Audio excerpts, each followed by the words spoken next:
saving his own sister's life only to be ostracized by his own family as a worthless person. My dear friends, the most bitter thing in life isn't losing an arm to save your sister's life. The most heartbreaking thing is that my older sister cried and whined for 8 months, then turned around and slandered me so that the whole world would shun me. What is the ultimate irony of the script? As her blood relatives, they treated Claire like a blemish that needed to be hidden away. Meanwhile, a notorious crime boss is willing to kneel before a gun, sacrificing his life to protect her. Who is the real monster in this story? How heartbreaking. They all believed the ghost was in her arm, a phantom pain where flesh once was, a simple, tragic explanation.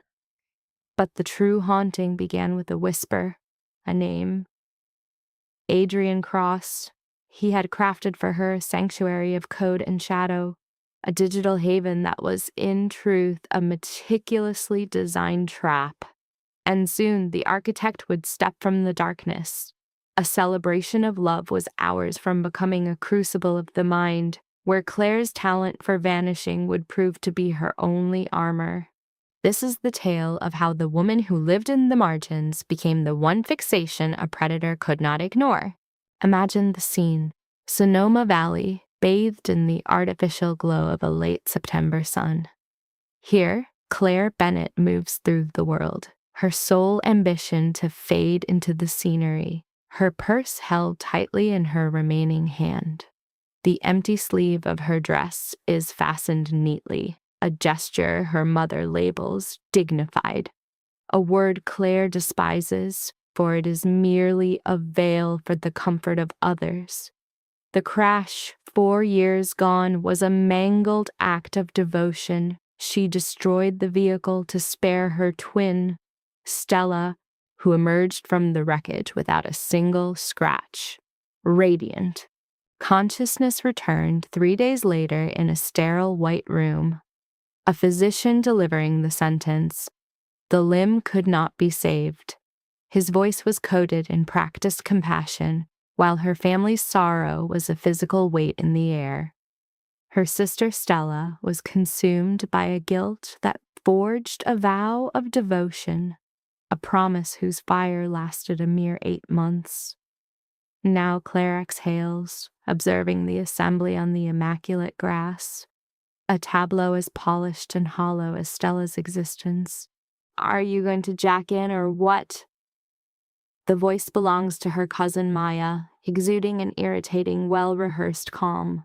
"I've arrived," Claire states, her voice devoid of inflection. "Your mother was inquiring, concerned you might flee." "I have no intention of leaving," Claire replies sharply.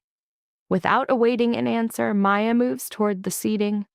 Claire remains rooted, preserving the invisible perimeter she requires to ward off the sympathetic gazes that invariably settle on the void at her side. 200 attendees, a stark confirmation of the lie behind Stella's promise of an intimate affair, exposing a far more deliberate and chilling purpose. She sees her parents near the front. Her father stands as a bastion of tranquility, while her mother's nervous energy infects the floral arrangements she adjusts. "Claire!" The sharp sound of her mother's voice cuts the air. "You're here. I was so worried. Come, let me look at you." Claire approaches, steeling herself for the inevitable scrutiny. Her mother's smile is a brittle facade that fails to reach her eyes as she seizes Claire's hand. "You are so beautiful. The dress suits you wonderfully." An absolute falsehood. The bridesmaid gown, chosen by Stella, hung awkwardly, a testament to a tailor confounded by her altered form. Claire offers only a curt nod. "Thank you, Mother." "Are you all right? Can I get you something? Water, a seat?" "I am fine." Uncertainty flickers in her mother's expression, etching the lines of concern more deeply into her face. "I understand this day could be challenging, with Derek in attendance. Mother, please." Derek. The name itself is a phantom ache, like the memory of a wound. The former lover who had abandoned her 6 months post-accident. The moment her absence of a limb began to attract unwelcome notice, He had framed his departure as a kindness, a flimsy pretext Claire had immediately seen through. At the time, she was too shattered to confront his duplicity. "I only wish for your happiness," her mother murmurs. "I know." Claire softly retrieves her hand. "I should go find my place." She turns before a response can be offered, moving through the field of white chairs to locate her designated card. Its position is a stroke of cruel genius, a social map engineered for her invisibility. Third row, beside an uncle already drifting into slumber. A perfect isolation. She takes her seat, adjusting her dress, fighting the persistent sensation of being observed.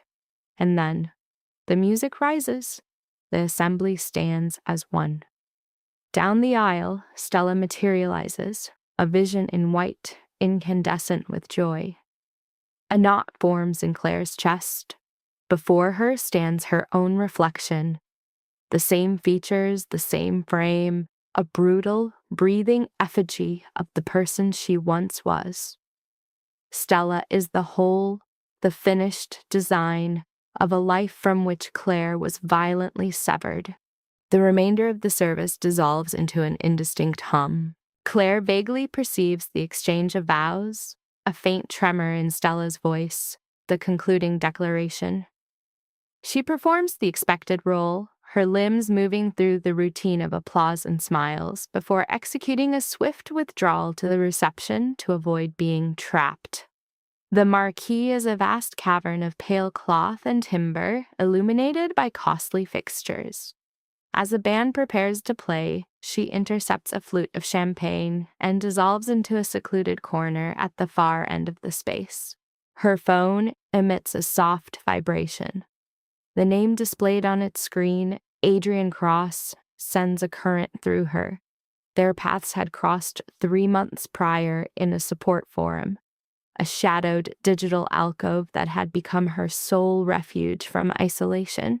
He had initiated contact, compelled by her words on feeling unseen, and in that single act, he had acknowledged her existence. Their conversations evolved from messages into late-night calls. Crucially, he never mentioned her arm, an omission so deep and unusual she began to depend on it, to believe in it. He perceived her thoughts, not her physical loss. He remained a complete enigma, withholding his identity and whereabouts, facts that ought to have been stark warnings. Yet her profound need for the reprieve he provided silenced her intuition. He was the only one since the crash to make her feel complete. A message from him appears. "Adrian, provide an update on the nuptials," Claire responds. Claire, engaging survival protocols. Adrian, is the environment truly so hostile? Claire, it is a stunning kind of suffocation. Adrian, you are aware you possess the option to leave. Claire, family duty requires my presence. Adrian, it is your existence, Claire. You must simply determine if it merits protection. She gazes at his sentence, a counsel so pointed it feels like a blade. Before a reply can be formed, her name is called out across the vast tent. "Claire, there you are!" Stella navigates the throng, her face glowing, and takes her by the hand. "I have been searching for you everywhere. It's time for the photographs." "Stella, I don't think—" "I'm begging you, only the family. It won't take long." Claire's immediate impulse is to decline, to evade the photographer's certain awkward effort to compose an image that conceals her. But the expression on Stella's face is a devastating weapon of sentiment, a radiant, desperate hope against which Claire has no shield.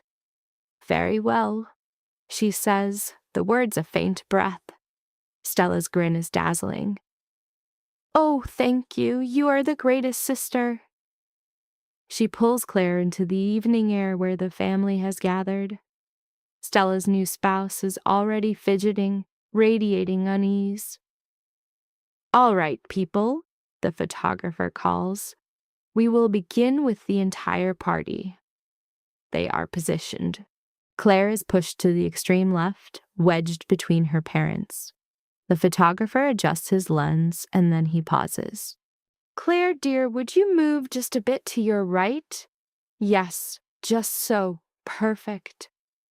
Claire understands his intent completely. He is concealing the vacant sleeve, attempting to render the family portrait complete once more. She complies. The flash erupts 1, 2, 3 times. Excellent. Now only the closest family. The next 20 minutes are an ordeal of repositioning and feigned contentment.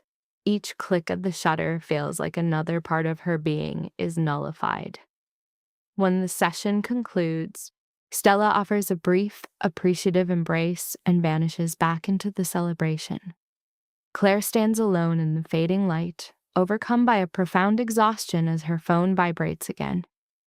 It is Adrian. "Are you enduring?" An involuntary smile touches her lips. Claire texts, "Just." His response is immediate. "What if I were to suggest you need not face this alone?" Claire texts, "What do you mean?" Adrian, "I mean that I could attend the wedding." The breath catches in Claire's throat. She rereads his words, certain of a misunderstanding. Claire, "You can't be serious." Adrian, "I am entirely." Claire, "You do not know my location." Adrian, "Sonoma Valley, the Bennett Shaw ceremony." I am capable of acquiring information when required. Her pulse quickens. One part of her mind insists it is a fabrication, yet the cool certainty of his message feels absolute. Claire, "Adrian, a person does not just appear at a wedding without an invitation." Adrian, "Watch me." Claire, "Why would you even contemplate this?" Adrian, "Because you stated you did not wish to be by yourself, and I have no desire for you to be." Gazing at the display, her thoughts are a whirlwind. The concept is madness. He is an ethereal voice. She knows him only by the name Cross. Still, the fantasy of his presence, of one person in this multitude who truly sees her, is a potent lure. Claire, "I am at a loss for words." Adrian, "Just say yes." Following a lengthy hesitation before reason could intervene, she transmits her reply. Claire, "Okay, yes." Adrian replied instantly. "Acknowledged. En route." The phone found its way into her purse as a tremor took hold of her hands. It was impossible. There was no chance he would actually appear. It was a simple courtesy, a hollow, kind remark. And yet, a small, foolish flicker of hope inside her prayed for his arrival. The reception was a blur of motion. The meal, an immaculate filet mignon, seemed too pristine to disturb. She moved the food around her plate, feigning attention as her uncle spoke of golf. Then the music intensified. Stella and her groom took to the floor amid a crescendo of cheers and camera flashes. As the music swelled, the tent filled with the sounds of celebration and chiming glasses. Claire sat apart, a shadow at the feast, observing the couples circling Stella, the radiant heart of the evening. Suddenly, the entrance flaps were thrown back. While the party's rhythm didn't falter, for Claire, the very air grew taut, a static charge prickling her skin. She turned her head. A man was framed in the doorway, tall and broad, wearing a black suit that radiated a cost far beyond everything in the room. His dark hair was immaculate, his face a collection of sharp planes and piercing eyes that commanded a silent, potent authority. He didn't survey the area. He moved with the deep assurance of a man who expects the world to part for him. His attention was a focused beam that landed squarely on Claire. Her heart stopped beating. This was an impossibility. And yet he was there before her, his voice carrying the same profound, steady, and unnervingly calm tone from their late-night conversations. "Hello, Claire." She could only gape at him, her breath stolen. "Adrian?" A trace of a smile touched his lips, softening the severity of his features. "I keep my promises." A pocket of quiet formed around their table. The glances were now direct stares, and a tide of whispers began to rise. Claire saw her mother across the tent, her face pale as she gripped her father's arm. Stella paused mid-sentence, her eyes wide with shock. "You," Claire's voice was a fragile whisper, "you are truly here." "My words have weight." He took the vacant seat beside her with a fluid, deliberate grace. "I trust this is acceptable." It was anything but. The logical response was to demand he leave, to ask what he thought he was doing. Instead, she felt a fortress she'd built inside herself for years begin to fracture. "It is," she breathed. His smile widened almost imperceptibly. "Excellent!" The gossip intensified, and she could now make out the words. "Who is that?" "I've never seen him." He was not on the guest list. Then softer, laced with dread. "Is that Adrian Cross?" "Oh my God. It's him. What on earth is he doing here?" A frown creased Claire's brow. "Why is everyone reacting to you like that?" Adrian's expression was utterly unreadable. "They recognize the man I am." "And what is that?" His eyes met hers, and in their depths she found no regret, no apprehension, only a cold, stark reality. "Someone you should avoid being seen with," he said softly. Before that statement could fully register, her father was beside them, his features a rigid mask of fury. "Claire, a word with you, immediately." A knot of pure dread tightened low in her stomach. "Dad, now." Adrian stood, a smooth, powerful motion that made him seem to tower over her father. "Mr. Bennett, my apologies for the intrusion. I am a friend of Claire's." Her father's jaw clenched. "I am aware of who you are, Mr. Cross, and you are not welcome here." "That is correct. I was not." Adrian's tone remained civil, but it was reinforced with a core of unbending steel. "But Claire's wish for me to be here supersedes that." "Claire doesn't know what she wants." Her father's voice was a low, threatening growl. "And you will depart before you create a serious disturbance." "Dad, don't." Claire was on her feet, her heart pounding against her ribs. "He is my guest." Her father's glare was like a physical blow. "Claire, you have no concept of what you are doing." "Perhaps I don't," she retorted, her voice trembling. "But just once allow me to make my own mistakes." The ensuing silence was thick and suffocating. Her father's gaze shifted between her and Adrian. At last he retreated a step. "Very well," he said through his teeth, his voice a taut whisper. "But when this situation detonates, do not claim I failed to warn you." He spun on his heel and strode away. Claire sank back into her seat, trembling uncontrollably. Adrian sat again, his expression a calm mask. "I apologize for that." "For what?" "For complicating your evening." She shook her head. "You haven't complicated anything. You are. You're the only one here who genuinely wanted to be by my side." His face softened. "That is not the truth." "It is," she asserted, her gaze falling as her voice broke. You can't understand what it's like to be the damaged one, the person everyone treats like fragile glass. Whoa, I have been invisible for so long, and then you.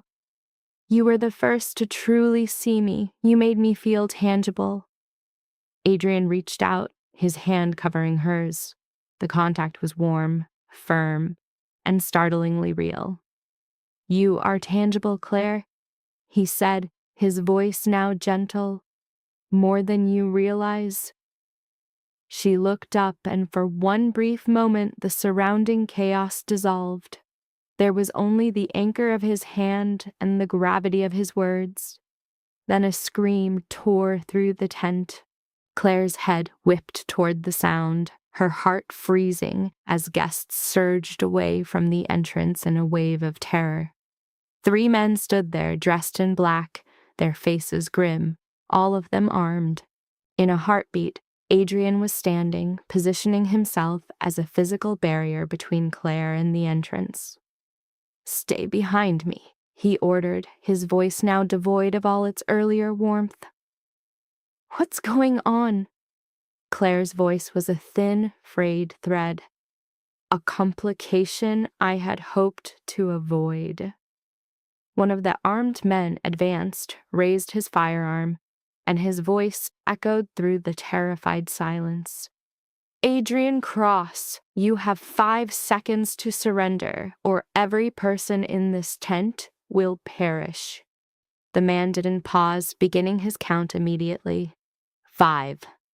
Claire's body locked up. She couldn't draw a breath, couldn't process. The weapon was not a prop. It was a solid, menacing piece of steel aimed at them all. 4. Adrian's hand closed around her wrist, not painfully, but with a pressure that communicated the life or death stakes. "When I give the signal," he murmured for her ears alone, "run to the rear exit. Do not turn around." "I will not leave you." 3. "Claire."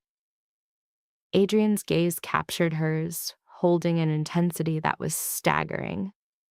"I need you to have faith in me." She had no time to respond. He pivoted, stepped forward, and raised his hands in a gesture that was equal parts surrender and defiance. "Victor," he said, his voice slicing through the fear. "You always did have a flair for the dramatic." The man, Victor, showed a smile that sent a chill through Claire's very bones. "Adrian, it has been some time." "Not nearly enough." "That wounds me." Victor lowered his weapon slightly, though his men remained poised. "I assumed you would be delighted to see an old colleague." "Colleague was never the word for us." "No?" Victor's gaze swept over the scene of chaos, the panicked guests, the broken glasses, Stella frozen in her wedding gown. "What did we call it then? Partners? Kin? Or was there another term for our association?" Adrian remained silent. He stood perfectly still, but Claire could now see the tension coiled in his shoulders, his hands slowly clenching into fists. Victor's predatory grin widened. His question was a blade, meant to dissect Adrian in front of this captive audience. "You never shared your origins with them, did you?" This gathering was his perfect stage. Adrian's silence was his answer. Victor advanced, surmising that men like Adrian only reappear when the stakes have fundamentally shifted. Then, his gaze slid to Claire, identifying her as the true vulnerability. A profound cold seized her. Adrian shifted to shield her, a futile motion. Victor's calculation was brutal and simple. A man like Adrian does not disrupt a wedding without a powerful motivation. This woman, Victor deduced, was the anchor to that new life, making her the ideal point of leverage. He adjusted his aim, the muzzle of his pistol now centered on Claire, cementing his command of the room. "And now she holds my interest." The space erupted into absolute chaos. A panicked stampede of guests surged backward, overturning tables and chairs. Claire's father made a futile lunge, but was swatted aside by one of the gunmen. Adrian moved in a blur, closing the distance and seizing Victor's wrist in a vicious twist that sent the firearm skittering away. Pinned, Victor still laughed, a sound that celebrated the reawakening of the beast Adrian had tried to bury. He sneered. "How many years since you've had to do that? 2, 3? Adrian's response was a low growl. The old instincts were dormant but not dead. A second man closed in, pressing a gun to Adrian's temple. "Release him." Adrian gave no sign of fear, his posture a silent vow that his death would not be solitary. The gunman smirked, seeing a man in a suit pretending to be a warrior. "Make your choice." The tension in the tent became a physical weight. Claire felt her heart might hammer its way out of her chest. The guests were a gallery of terrified statues, the silence punctuated only by her mother's soft, desperate sobs. Her sister was a specter held in her husband's embrace. Claire was locked in place, a phantom pain igniting in her leg for the first time in years. Victor relentlessly continued, dismantling Adrian's new identity piece by piece, mocking the fantasy he could outrun his nature. His false empathy was a veneer for his sadism, detailing how their past was a brand they would always carry. Enough. Adrian's voice was razor-sharp ice. He made his offer, his own life, in exchange for theirs. He would surrender on the condition that every guest walked away unharmed. Claire's cry of protest was lost in the charged silence, but Adrian's focus remained locked on his adversary, a hunter assessing his rival. "They have no part in this," he stated, his words drawing a line between two separate worlds. Victor feigned consideration before his cruel smile returned. The terms, he declared, had been amended. The woman was now part of the equation. The offer had just been converted into a demand. A muscle flexed in Adrian's jaw as Claire watched him weigh the terrible price of confrontation. But Victor's voice cut through the tension, adding a final, quiet, and deadly condition. Victor's threat was a cold, precise litany, naming her family down to a nephew not yet 10 years old. Any resistance from Adrian would mean their ruin.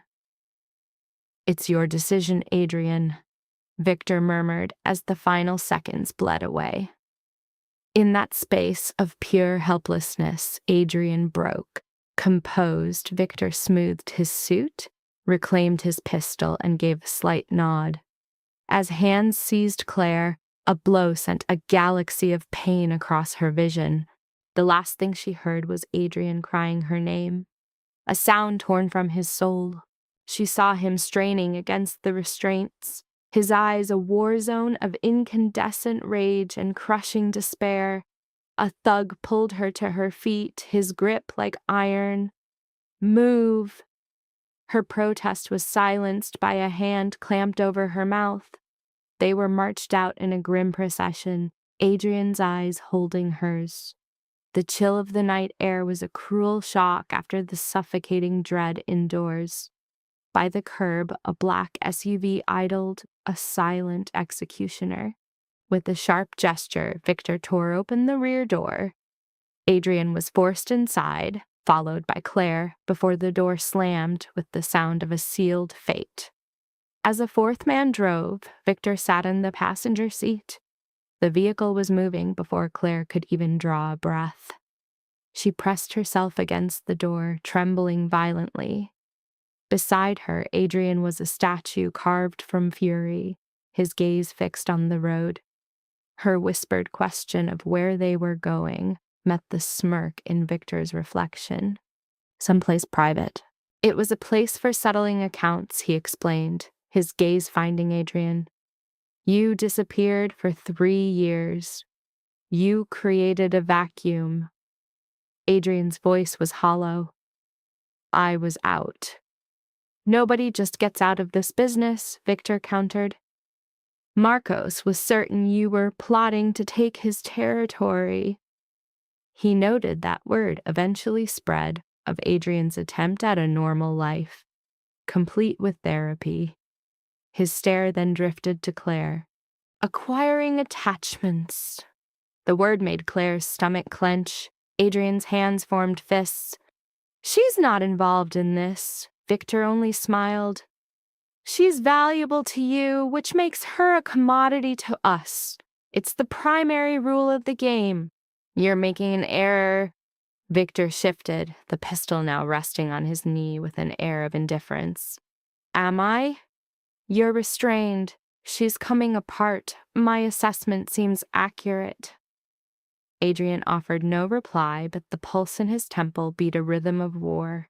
They traveled in a silence so oppressive it felt solid. The city's glow receded, replaced by a solitary highway that dissolved into dark, coiling roads. Claire tried to commit the route to memory, a hopeless act against the disorienting terrain and her own escalating fear. A scream built in her chest but found no escape.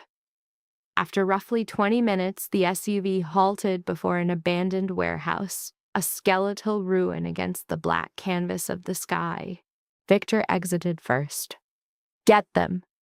The driver dragged Claire out. She clung to the car for support. They pulled Adrian out next, and even with his hands bound, he reflexively shielded her with his body. Inside, the atmosphere was thick with the scent of decay. A single failing bulb illuminated the vast space where Victor waited. Put her in the chair? A henchman produced a rusted metal chair and pushed her down onto it. Her limbs felt detached, alien. They forced Adrian to his knees beside her. He complied without a struggle, his eyes locked on her. Crouching before him, Victor laid out the terms. Give me what I need, and she might return home. If you don't... The unspoken promise hung in the stale air. Adrian knew. Where is the ledger? Adrian feigned ignorance. The sharp crack of Victor's fist against his jaw echoed in the space. Claire flinched. Blood colored Adrian's lip, but his mouth remained shut. Victor repeated himself. The ledger. The one from Marcos, he elaborated. A catalog of names, places, and bank accounts. Adrian spat blood and defiance on the floor. It's gone. I incinerated it 3 years ago. Victor studied him for a long moment, then calmly drew his weapon. He did not aim it at Adrian. He aimed it squarely at Claire. The room felt charged to detonate. Try another answer. Panic finally fractured Adrian's voice as he swore he was truthful, that its destruction was necessary. Victor countered that without it, Adrian was a loose end, and Claire was dead weight. The click of the hammer was a thunderclap. Stop! The word was a crack in his resolve. Stop! There is a second copy. Victor allowed the subsequent silence to bear down on them. The unspoken question was its location, a safe deposit box. Adrian insisted he could retrieve it, but he needed time. The ultimatum was swift. How much? A day, maybe 2. After a moment, Victor conceded, lowering the gun. Adrian had 24 hours. Any deception, and the girl would be sent back in pieces. The room spun as sickness rose in Claire. Adrian's voice was taut. I'll get it. Good. Victor gestured to his men. Take him to the back. The woman is staying. Adrian resisted their grip. You said if I cooperated. I said she might go home. I never specified when. Victor's grin was a predator's. Consider this your incentive. He was then hauled away toward a distant door. He continued to fight, calling her name, each sound chipping away at her fortitude. The door slammed, abandoning her to Victor's men. The man himself sat on a crate. "Your name is Claire?" Her frozen silence was met with his detached observation. "The quiet kind. I can appreciate that." He leaned forward. "The irony is truly something. Adrian spent his entire existence in this life. He knows how it consumes you. Then he stumbles upon you, a fragile thing, and suddenly he's a paladin." He laughed softly. "It's almost a trope." "I don't know what you are talking about," Claire whispered. Of course not. Let me hazard a guess." He provided you the redacted history of his life, a shadowed past he was escaping, correct? You accepted it because he offered you a sense of protection. He made you feel singular. Victor's expression hardened. "Permit me to offer the unedited version. Adrian Cross managed the most effective smuggling enterprise on the West Coast. Armaments, narcotics, secrets. If it was illicit and profitable, he was part of it. The list of his transgressions is extensive." Claire shook her head in a frantic, silent dissent. "That's a lie." "Is it? Contemplate why a man of his history would ever take an interest in a person like you. What could you possibly provide him?" A pause. "Unless, of course, you were functional. A disguise, a way to appear normal." Victor's voice was a poison. "You don't know the man he is. I, however, have a comprehensive dossier on his life." Victor rose to his feet. "He left because he couldn't stand the pressure. He lacked the stomach for what was planned. He became sentimental, and see where that led." His tone was laced with scorn. "Confined to a back room while I determine the fate of his girlfriend." A tremor began in Claire's hands. She yearned to scream, to refute his words, but the seed of doubt was sown. His late nights, the vague replies, his bearing at the wedding, the ease of a man who was afraid of nothing. Who was the true Adrian Cross? What was the authentic reason he had saved her? Victor consulted his watch. "I need to make some calls. Luca, you watch her.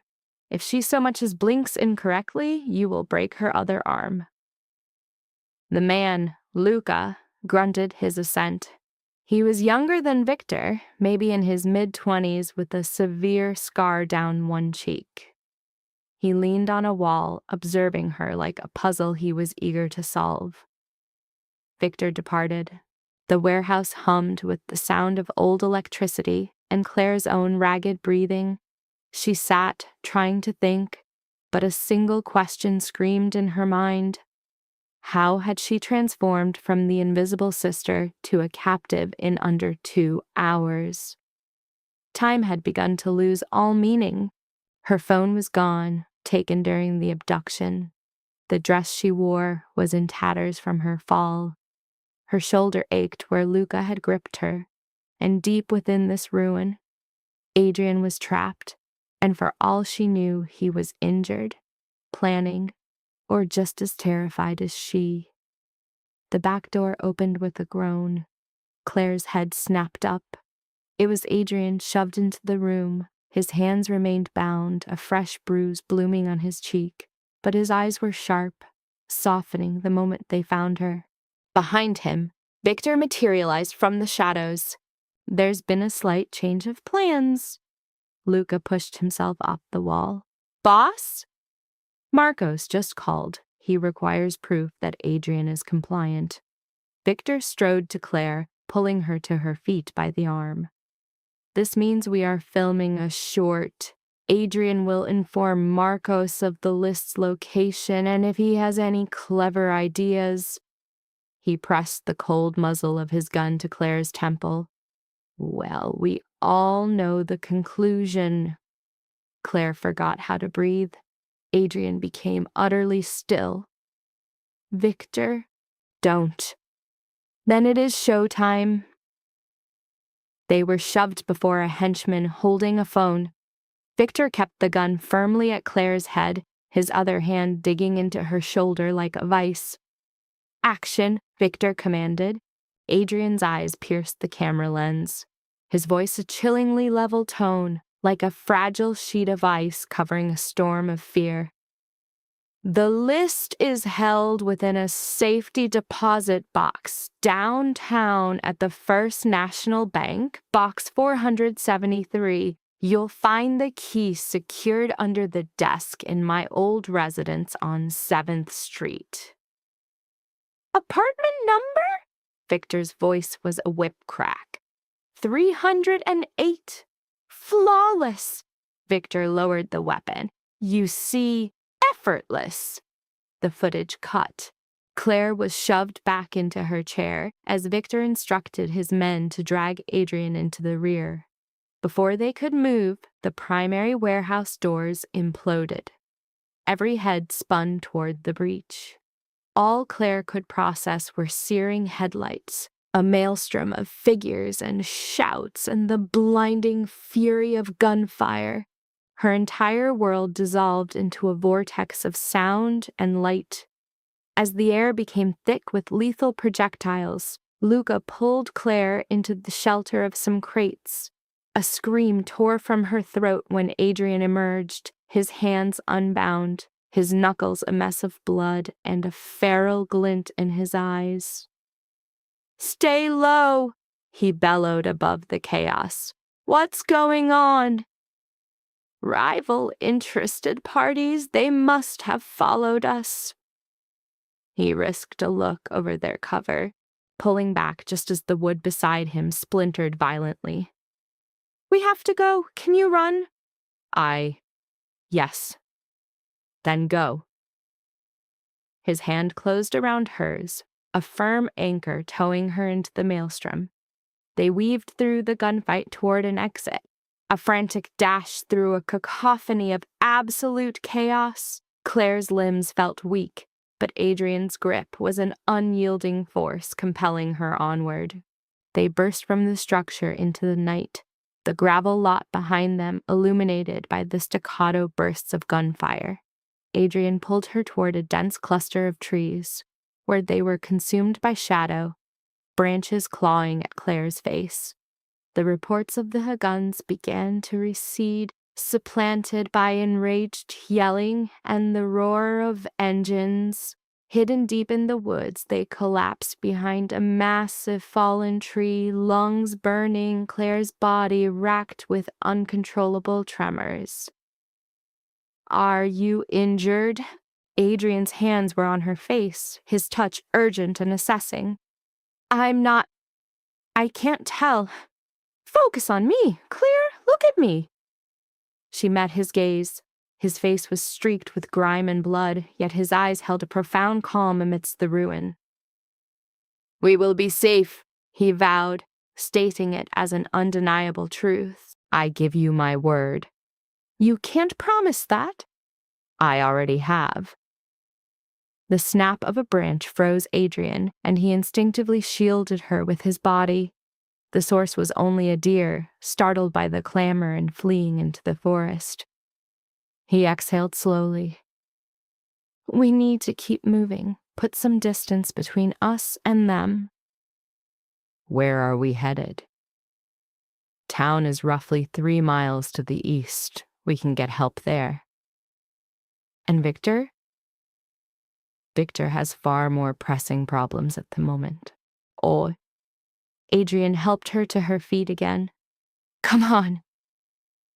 They moved with ghostly silence through the woods. Claire's dress was torn to shreds by thorns, and her feet were in silent, searing pain. Her breaths came in ragged, desperate gasps. She simply pushed forward, propelled by Adrian's hand, convinced that if she stopped moving, she would shatter. After what seemed a lifetime, they emerged from the tree line onto a paved road. Far in the distance, a faint luminescence signaled a town. They advanced toward the light, the atmosphere between them heavy with the kind of silence born only from shared trauma. They reached the town's perimeter to find it deserted, a community that went dormant after 9 in the evening. Adrian located a functioning payphone at a service station while Claire stood motionless beneath the buzzing neon sign. Feeling hollowed out and utterly numb, he returned from the call. "A friend is on their way. We'll be secure shortly." Secure? The word sounded foreign and strange on her lips. Adrian moved nearer. "I realize you have questions." Questions? Her laugh was a brittle, fractured thing. "You imagine I have questions?" "Adrian, your associate just pressed a gun to my head, informed me you oversaw a smuggling operation, that you're a killer." Her voice broke. "So, yes, I have questions. Like, who are you, really?" He absorbed the blow without flinching. "I'm a man who built a life on poor decisions, who did unforgivable things for a very long time, who tried to eliminate that part of himself and begin anew." He paused. "And who was sincere in every single thing I ever told you." "How could I possibly believe that?" "You can't. Not right now." He could not meet her gaze. "But I will take however long is necessary to earn your trust, if you allow me." Claire's initial reaction was a surge of rage, a deep desire to flee from this entire ordeal, but an exhaustion that felt like a physical burden held her down, and he was the only thing standing between her and the abyss. She offered a single, weary nod. They waited in the stillness. A dark sedan materialized, operated by a woman with eyes that missed nothing and a mouth that offered no words. She chauffeured them to a motel at the town's edge, gave Adrian a key, and vanished. The room was modest and dated, but surprisingly well kept. Adrian secured the door, inspected the windows, then seemed to surrender, slumping onto the bed. Claire remained frozen in the center of the room, a tremor coursing through her. "You should probably sit down," Adrian suggested gently. She chose a chair near the window, hiding her face in her hands as the delayed shock finally crashed over her. He maintained his distance, his quiet presence giving her the space she needed to fall apart.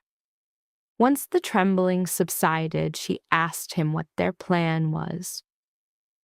"We devise an end to this," he replied, "before Victor realizes the list doesn't exist. You fabricated it." "It was a necessary deception to give us more time." "Time for what?" His eyes sharpened. "For you to survive." Claire kept vigil, a silhouette stationed by the window as Adrian made a series of quiet, urgent calls to people she did not know. The headlights of every passing car startled her. Each sound from the hallway made her recoil. At about 3 in the morning, Adrian concluded a call and took a seat opposite her. His collar was ripped. A thin smear of dried blood marked his temple, and his face was a portrait of utter weariness. "That was Marcus Chen," he informed her. "He is going to assist us." "Who is Marcus Chen?" "A former associate, someone I can depend on." He rubbed his face. "He's gathering intelligence on Victor's whereabouts, his likely next targets, and his new allies. And after that, we find you a secure location while I handle the threat." A nerve twitched in her jaw.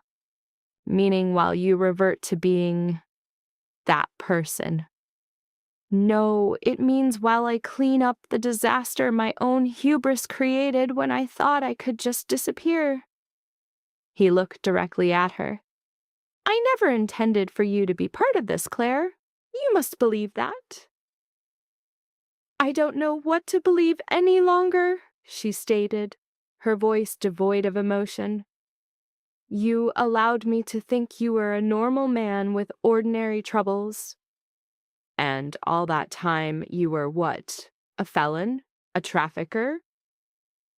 Yes. The blunt admission struck with more force than any deception. She folded her arms across her chest, a futile gesture of defense. For how long? 8 years. It began when I was 22. It concluded 3 years ago when I broke away. What caused you to stop? A profound silence settled in the room before he answered. I saw an innocent person die. It forced me to confront the narrative I'd created, that I only transported items, that I wasn't culpable for the outcome was a fiction I needed to live with myself. He exhaled. I collided with a moral limit inside my own mind, and it broke me. Just like that, instantly, I informed Marcus I was finished, covered my trail, wiped my identity, and relocated. He glanced at his hands. I was attempting to construct a new life. And Victor? Victor was Marcus's enforcer. He maintained order within the network. My departure was a profound offense to him. He viewed it as a betrayal of our code, an act that undermined his authority. Adrian's expression grew rigid. He never ceased his search for me. I just gravely misjudged the lengths to which he would go. Claire absorbed this information, the details forming a terrifying mosaic in her mind. How did he locate you? I'm not certain. My defenses were absolute. Fully encrypted communications, no personal data exchanged. He paused. But if he knew about our private correspondence, he could have used traffic analysis on Borum to determine your location. So this is my doing. No, Adrian retorted immediately. This is 100% my responsibility. You had no role in any of this. Perhaps, but I was the one who gave him your proof of life. He showed up at the wedding because of me. Her voice grew strained. My sister's wedding, Adrian. He ruined it because of me. He ruined it because of my past. He countered, his tone severe. Do not even consider shouldering that burden. But it was too late. Guilt was already coiling inside her. She pictured Stella, frozen in her wedding dress, the chilling shock of the weapon, her mother's terror, her father's rage, a complete disaster orchestrated through her digital trail. I need to call my family, she managed to say. That's a terrible idea. Victor may have their lines monitored. It doesn't matter. They must believe I'm gone by now. After a moment, Adrian passed his phone to her. Be brief. Do not reveal your location. Claire took it, her hands trembling violently. She dialed, and her father answered before the second ring. Hello. His voice was frayed with anxiety. Dad, it's me. Claire? Oh, thank God, where are you? Are you all right? I am not hurt, and I am safe. Where are you? He pressed again. I am not able to say. I just had to let you know I was okay. A muffled exchange, then her mom's voice, stretched to its limit, came on. Sweetheart, please come home. We can handle this. You cannot handle this, Mom. Then the police should sort this out. They are here. They have been all night. They require your testimony. A knot of ice formed in Claire's chest. Let me speak with one of them. A beat of silence, then a new voice, clipped and official. Detective Sarah Reeves speaking. Am I addressing Claire Bennett? Yes. Are you able to disclose your current location? No. Claire, if you are being held against your will, I'm not. My departure was my own choice. With Adrian Cross? Claire's gaze flew to Adrian, his expression an unreadable mask. Yes. Are you cognizant of who Adrian Cross truly is? I'm beginning to form a clearer picture. The detective's entire demeanor shifted. Then you must understand the peril you are in. We have a file, Claire. It details arms dealing, laundering money, and connections to the syndicate. Has he made any threats toward you? No. Then why are you refusing to come in? Because the madmen from the wedding are still at large, and my presence would paint a target on my family. Her voice fractured. I cannot put them through that again. We can provide protection. No, you can't. You are completely unaware of what you are facing. Then enlighten me. Claire pressed her eyes shut. His name is Victor Kane. He desires something he believes Adrian possesses, and he would eliminate anyone to obtain it. A profound silence fell over the line. Victor Kane? Are you certain? It is the name Adrian gave me. A longer, heavier pause followed. Claire, you must listen to me with utmost care. Your association with Adrian Cross, now compounded by Victor Kane, places you in grave, unspeakable danger. These are not common criminals. I am aware of what they are. Claire's hand tightened on the phone until her knuckles were white. Inform my parents that I am unharmed. Tell Stella I am sorry, and I promise I will return once this is finished. Claire. She ended the call, returning the phone to Adrian as the tremors racked her body once more. They believe I've been abducted, she stated, her voice hollow. I surmised as much. Shh. And you have no intention of correcting that misunderstanding? Adrian met her gaze. I did not abduct you, but I did plunge you into a war zone, so their assessment is not entirely without merit. His brutal honesty was 1,000 times more frightening than any lie. Claire shot to her feet, desperate to escape the oppressive weight of the room. She moved to the window, gazing out at the desolate lot. I require the complete story, she said, her back to him. All of it. No varnish, nothing held back. Agreed. What sort of cargo did you transport? It was a varied manifest, primarily armaments, occasionally narcotics. Other times it was sensitive intelligence, compromised data, materials for blackmail, anything with a high price. Have you taken a life? There was a slight hesitation. Indirectly? Elaborate. It means I gave directives that resulted in fatalities. I associated with men who kill for profit. I turned a blind eye when violence lined my pockets. His voice was flat, yet it failed to conceal the self-loathing beneath. So, while I never pulled the trigger, my hands are irrevocably stained. A current of raw revulsion coursed through Claire. And you believed you could simply abandon that life and begin anew? I believed I could attempt it. Through deceit. By inventing an entirely new identity. By striving to become a better man. Adrian rose to his feet.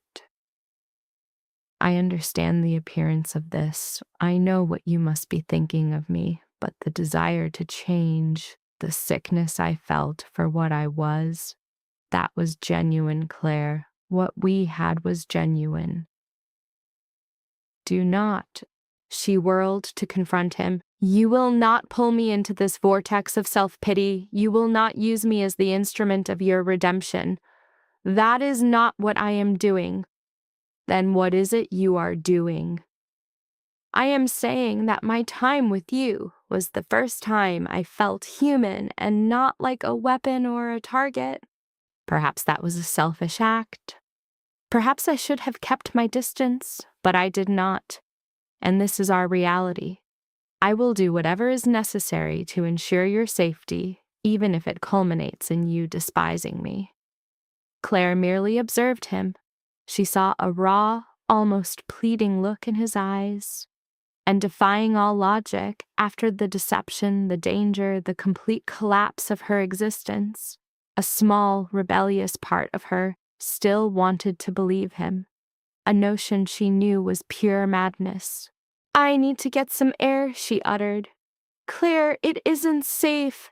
I just require a moment." She brushed past him and through the door. The pre-dawn air was sharp and cold. She reached the edge of the lot and sank onto the curb, burying her face in her hands. She heard his footsteps approach a moment later. Adrian sat down a short distance away, leaving a deliberate expanse of silence and air between them. For what seemed an eternity, neither spoke.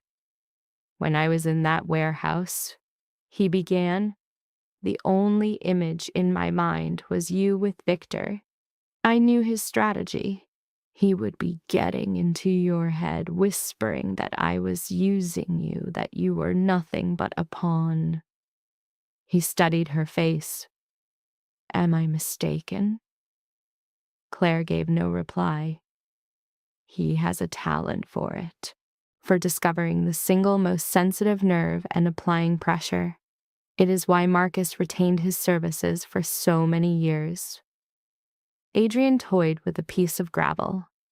"But there is one thing a man like him will never be able to comprehend. She is not a stratagem, she is an anchor." He confessed that for the first time in 3 years, he felt he was living, not merely existing. Her voice returned, a quiet counterpoint. "That is an immense weight to place upon someone you hardly know." He inclined his head, conceding her point. The first bird of morning began to sing, a jarring contrast to the hours of sheer adrenaline. "What is your next move?" she asked, needing the shape of a plan. "To end this, I am resolving it," he evaded, and the quiet returned to envelop them. "Victor's objective is pure avarice. That list is a virtual treasure map to an extraordinary sum of money.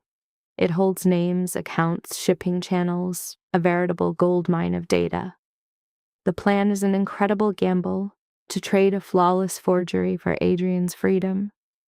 When she questioned what would happen if the ruse failed, a muscle tightened in his jaw. "Then I will break him," he said, his voice descending into a colder, more lethal register. The transformation in his tone sent a chill down Claire's spine. This was the man forged by 8 years of brutality, the one who issued fatal commands. "I don't want anyone to be harmed because of me," she whispered. His response was absolute. He turned to face her directly, a solid, immovable presence. "You no longer have the right to ask for mercy, not with him," he declared. He recited the specific threats Victor had made against her, the entire justification for his coming actions. "I will do what is required to keep you alive, and I will feel absolutely nothing about it." The sheer conviction in his voice did not frighten her. It was a strange comfort that quieted the rising panic in her mind. "Very well," she breathed.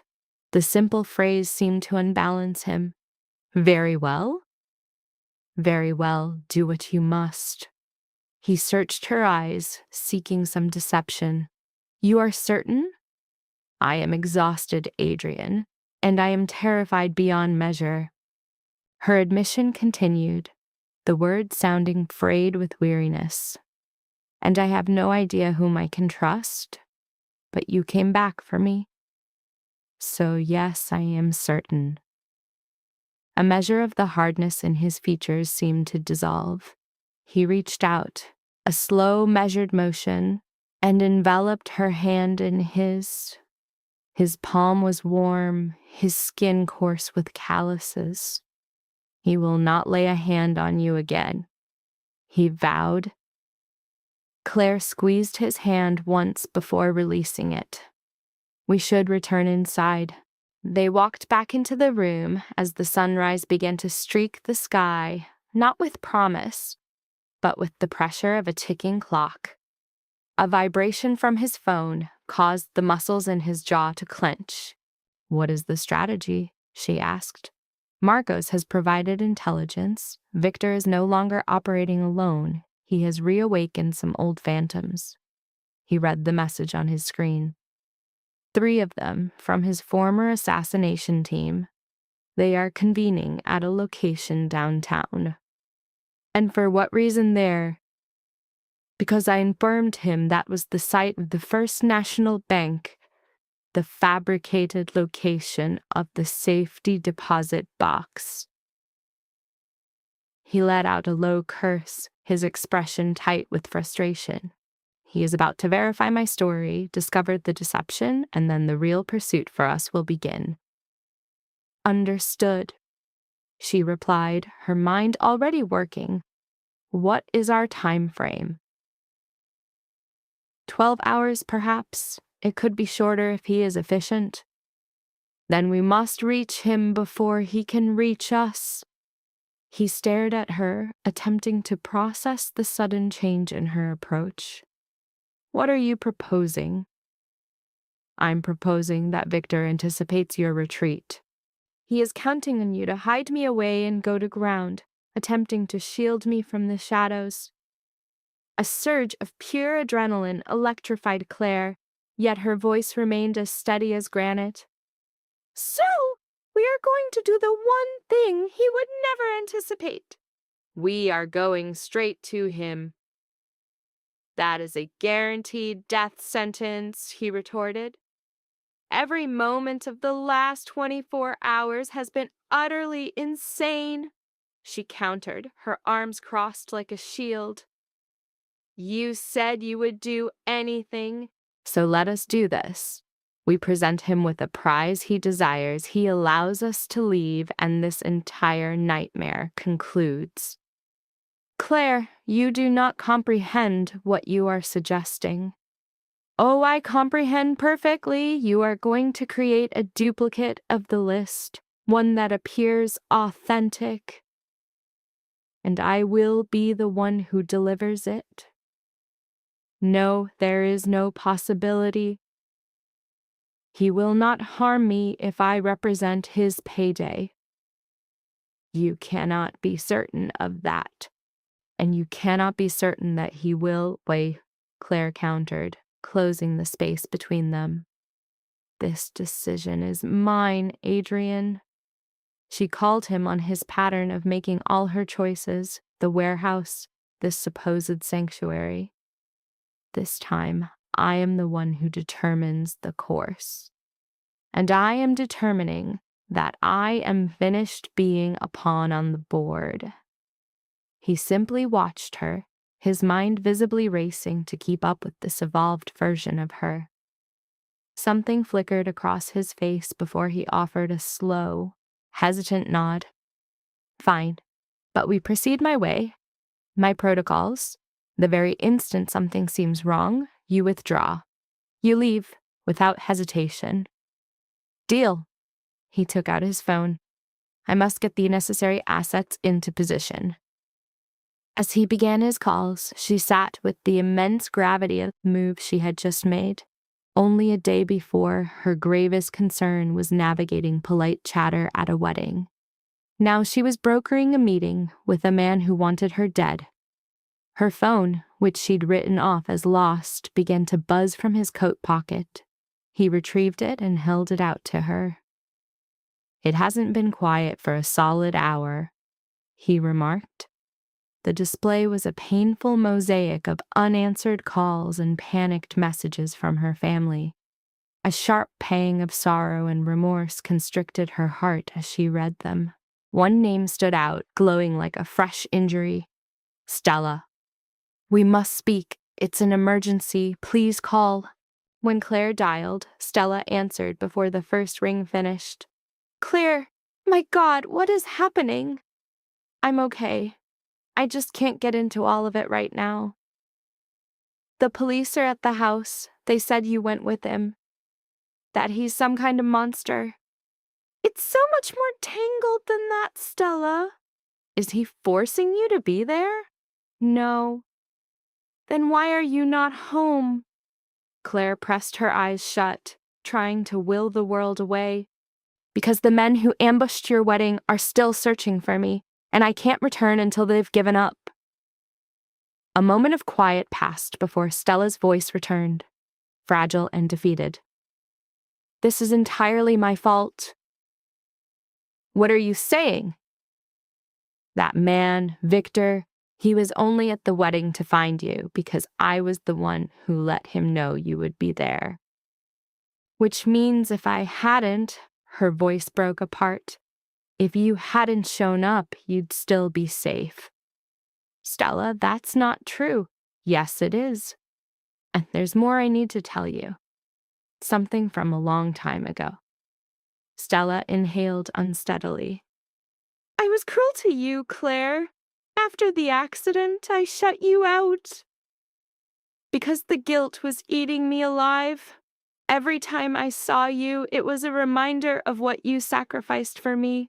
And rather than being grateful, I began to resent you for it.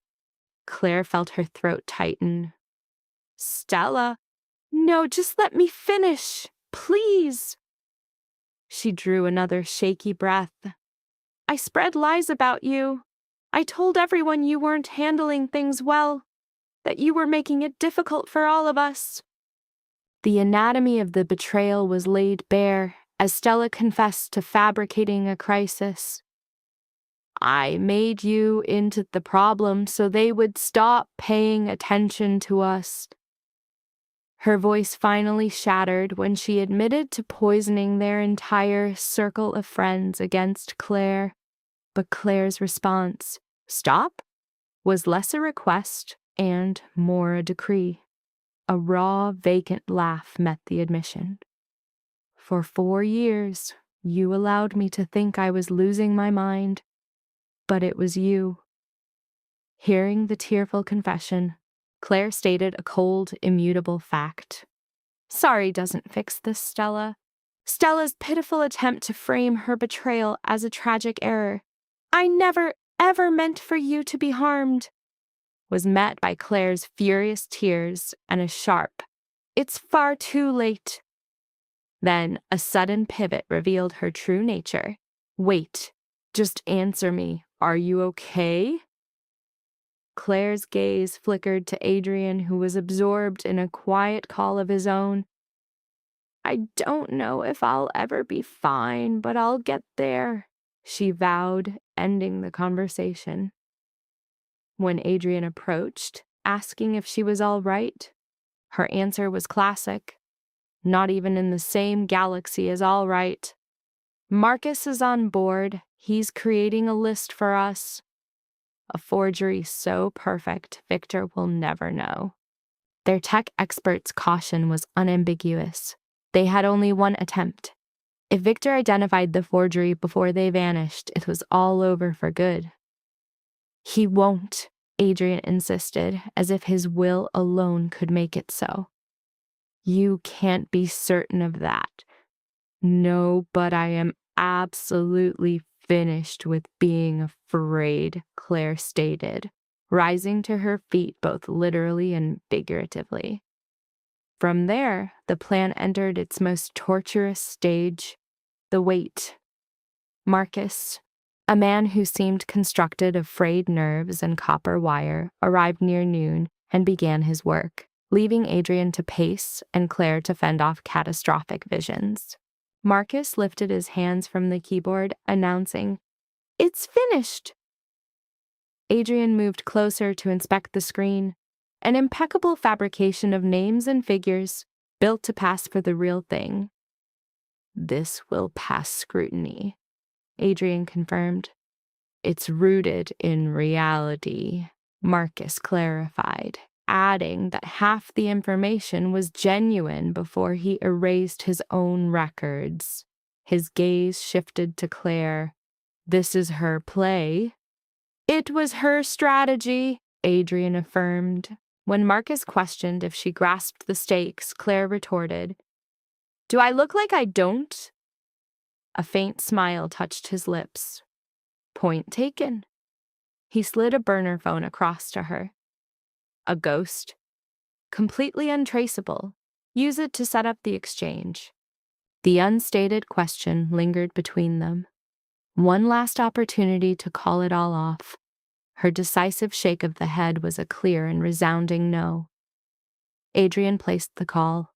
On the third ring, Victor's voice, distorted but seething with malice, came through. "I have the list," Adrian said evenly, "the real one, and I'm proposing a trade." After a predictable eruption of rage, the conditions were agreed upon. The list for Adrian's life and Claire's freedom. A tense silence filled the space before Victor's amplified voice boomed, "Tell me the where and when." "Tomorrow evening, Pier 19, you bring a maximum of 4 men. We make the swap, and this ends." "How can I be sure this isn't a trap?" "You can't." Adrian's position was absolute. "You have no other moves. This is the only copy left." His tone was like ice. "Accept the offer or don't." A beat of silence, then the concession. "Fine. Tomorrow, 9 p.m. Victor's final words were a chilling vow. "If this is some kind of deception, they will never find her remains." The connection went dead. Claire exhaled a breath she didn't know she'd been holding. "He took the deal." "For now," Marcus interjected. "You're walking into a setup. He has no intention of letting you leave." "I know," Adrian replied, "which is why we have support." "What kind of support?" "The kind you want nothing to do with." The blood drained from Marcus's face. "That life is behind me, Adrian. I only need you to make one call to someone who still owes me a favor." Adrian spoke the name, and Marcus shut his eyes as if in physical pain. "You are genuinely out of your mind." "That's a distinct possibility. So are you going to make the call?"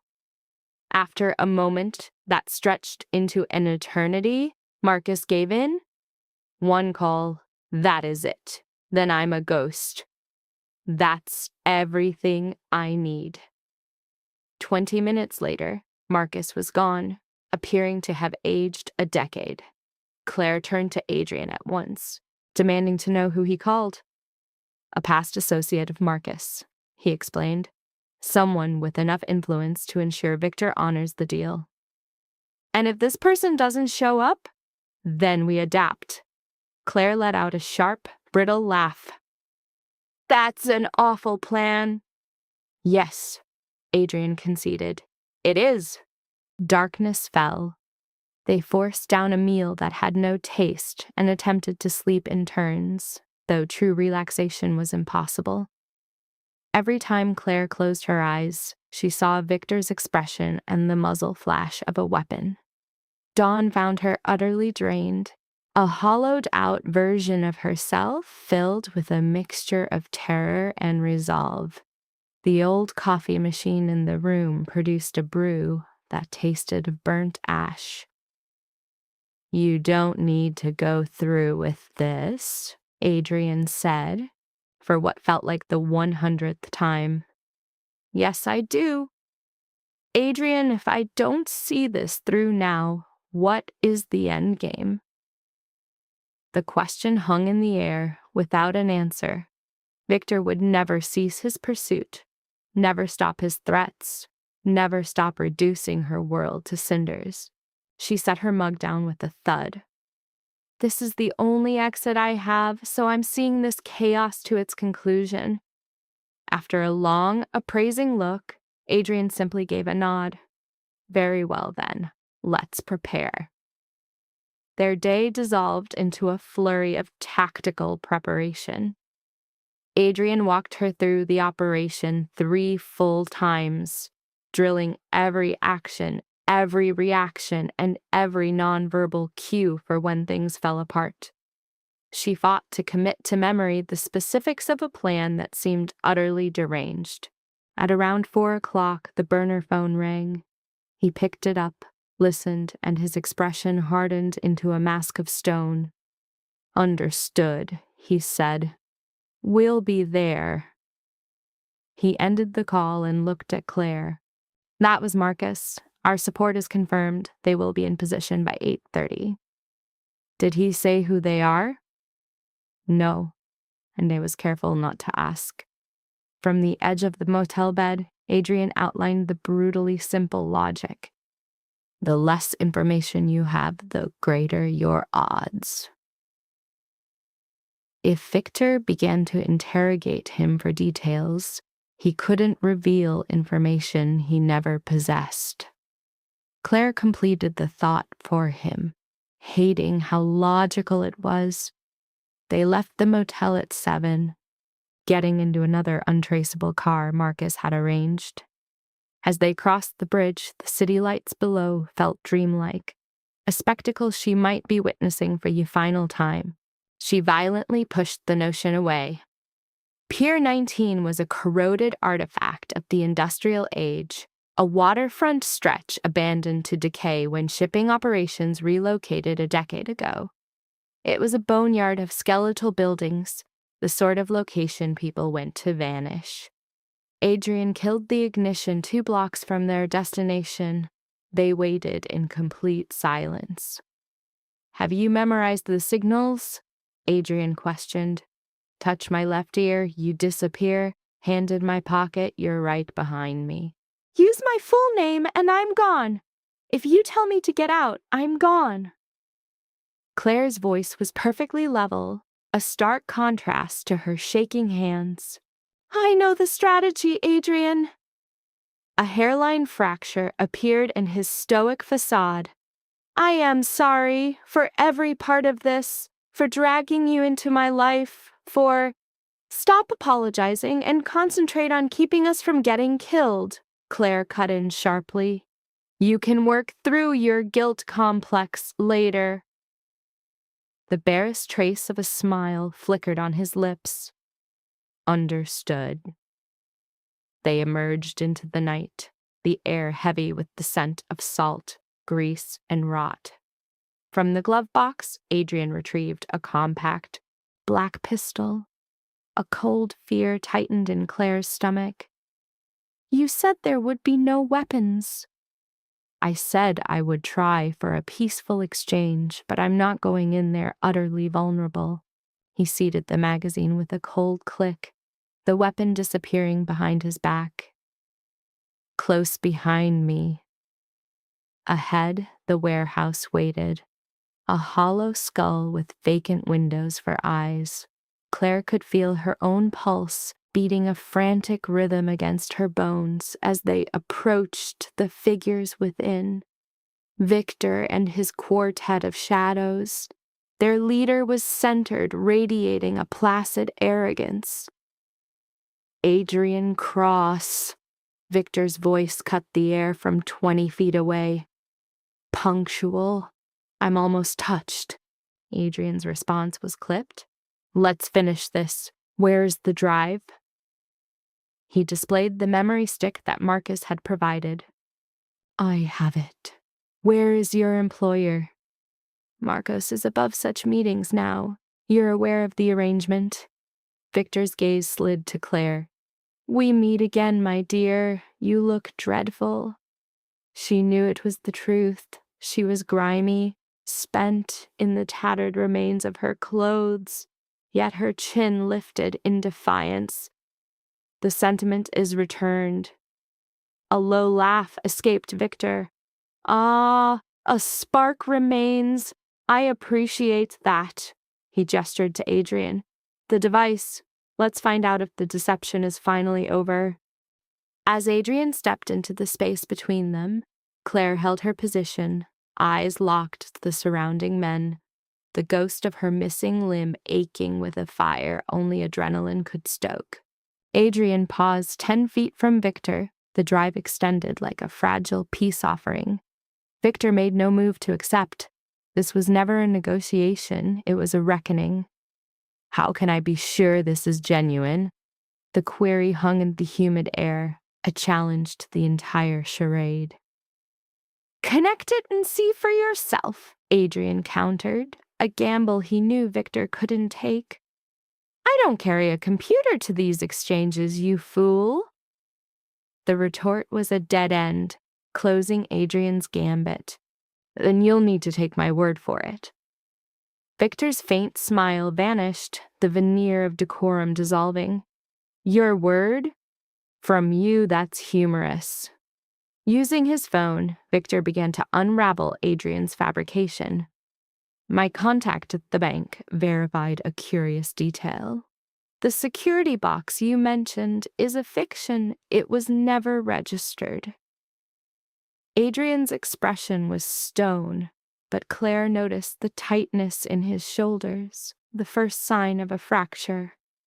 I gave you an incorrect number. My recall is failing me. It was a weak parry. Is that so? And the right number is 476. Victor's gaze was a silent judgment as he keyed in the digits, his jaw hardening. That number is also invalid. The entire deception lay in ruins. Perhaps your informant is looking in the wrong branch. Adrian's justifications were fraying.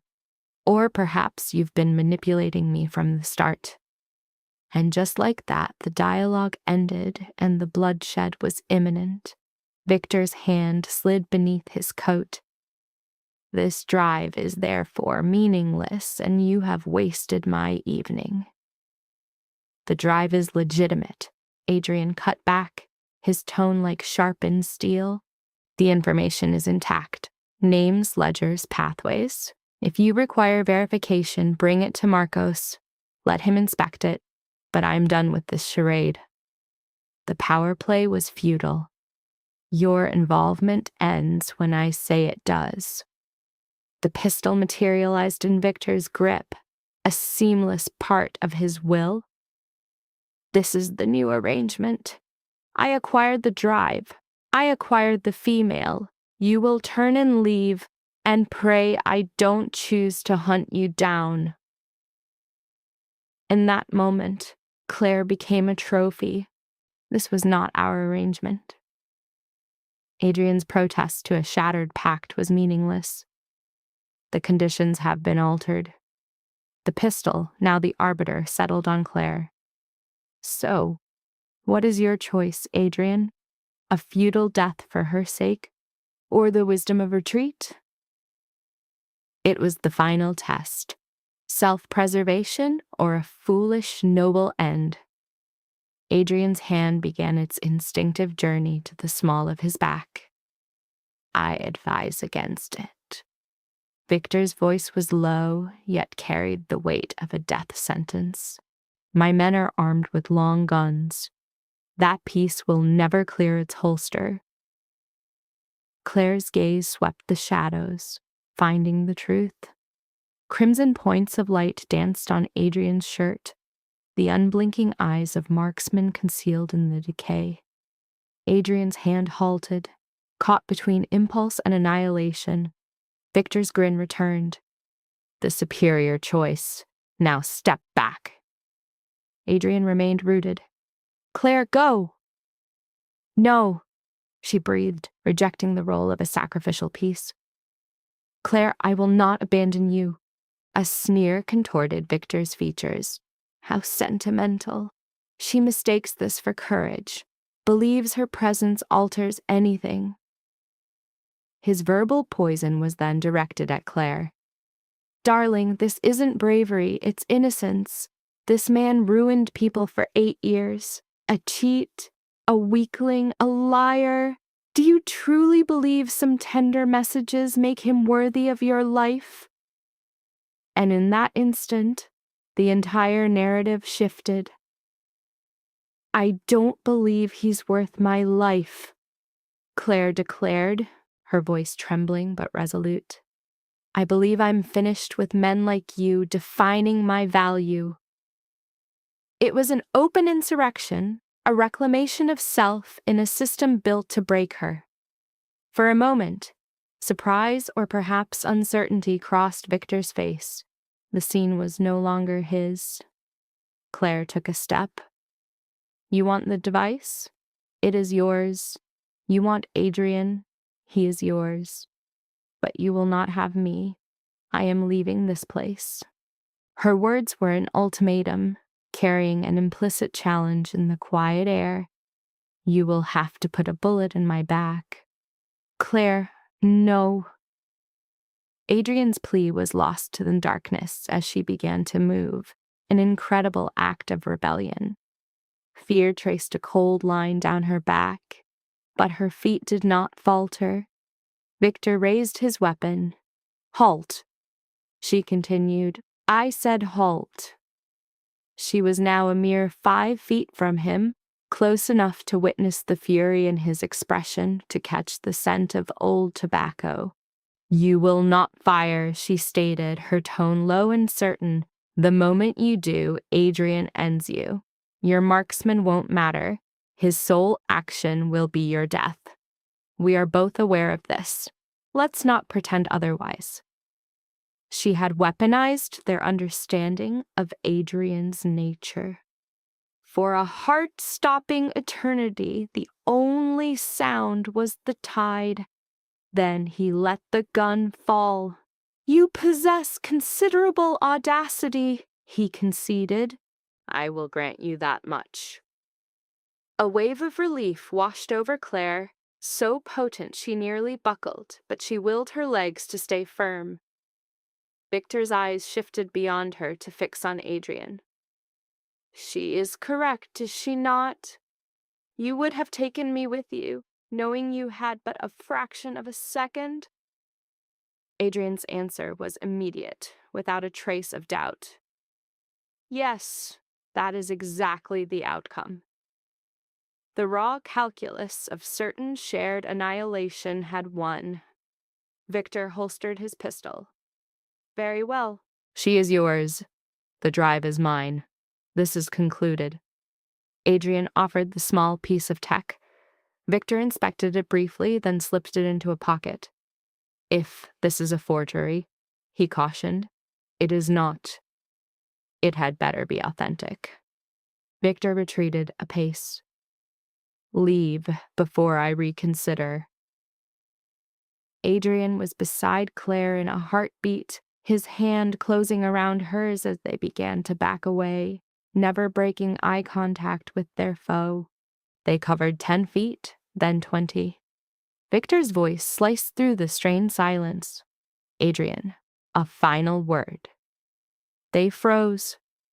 "Marco sends his regards. He is pleased you still live. He says a conversation is overdue." The words were an echo from a past Adrian could never shed. The sudden pull of an unseen leash. Adrian's hand tightened on Claire's. "Inform Marcos that I am retired." A faint, knowing smile touched Victor's lips. "Your message will be relayed, but you and I both know that in this life, no one ever truly walks away." They offered no response, only continuing their retreat to the vehicle. Adrian saddled Claire in the passenger seat, then took the wheel, navigating 3 long blocks in a heavy quiet before the atmosphere finally fractured. "That was beyond reckless," Adrian said, his voice devoid of all emotion. "I am aware. They could have ended you. I am aware. Do not ever attempt something like that again." A sudden sharp laugh escaped Claire. "Should we survive this, I promise to abstain from all death-defying gambits." Quiet returned to the car as Claire observed the passing city lights, her system still thrumming from the encounter. She had stared into the abyss and turned her back. A triumph that felt dreamlike. The vibration of Adrian's phone shattered the calm. A brief, quiet conversation ended with a muttered oath. "What's happened?" Claire asked. "Marcus just called. He says the drive is a worthless copy. Victor will realize it within the hour." The confrontation was not the conclusion. Then it is not finished. "No, we merely purchased a brief reprieve." Claire pressed her eyes closed. Her great victory was only a pause in the game, not the end of it. "How long?" "Sufficient time to get you hidden." What remained unspoken was his own fate. "And after that, you become a phantom again, you disappear." "If that is what's required." "And when Victor eventually finds you," Adrian answered with only silence. Their destination was a decaying motel at the city's fringe. He paid with bills, using a false identity for a second-story room. The moment the door closed, Claire's resolve shattered, and she fell onto the mattress, trembling as the adrenaline fled her body. Adrian came to sit beside her. "You were magnificent back on that pier." She spoke of a terror that had gripped her, absolute and profound. He'd seen none of it, he said, only strength.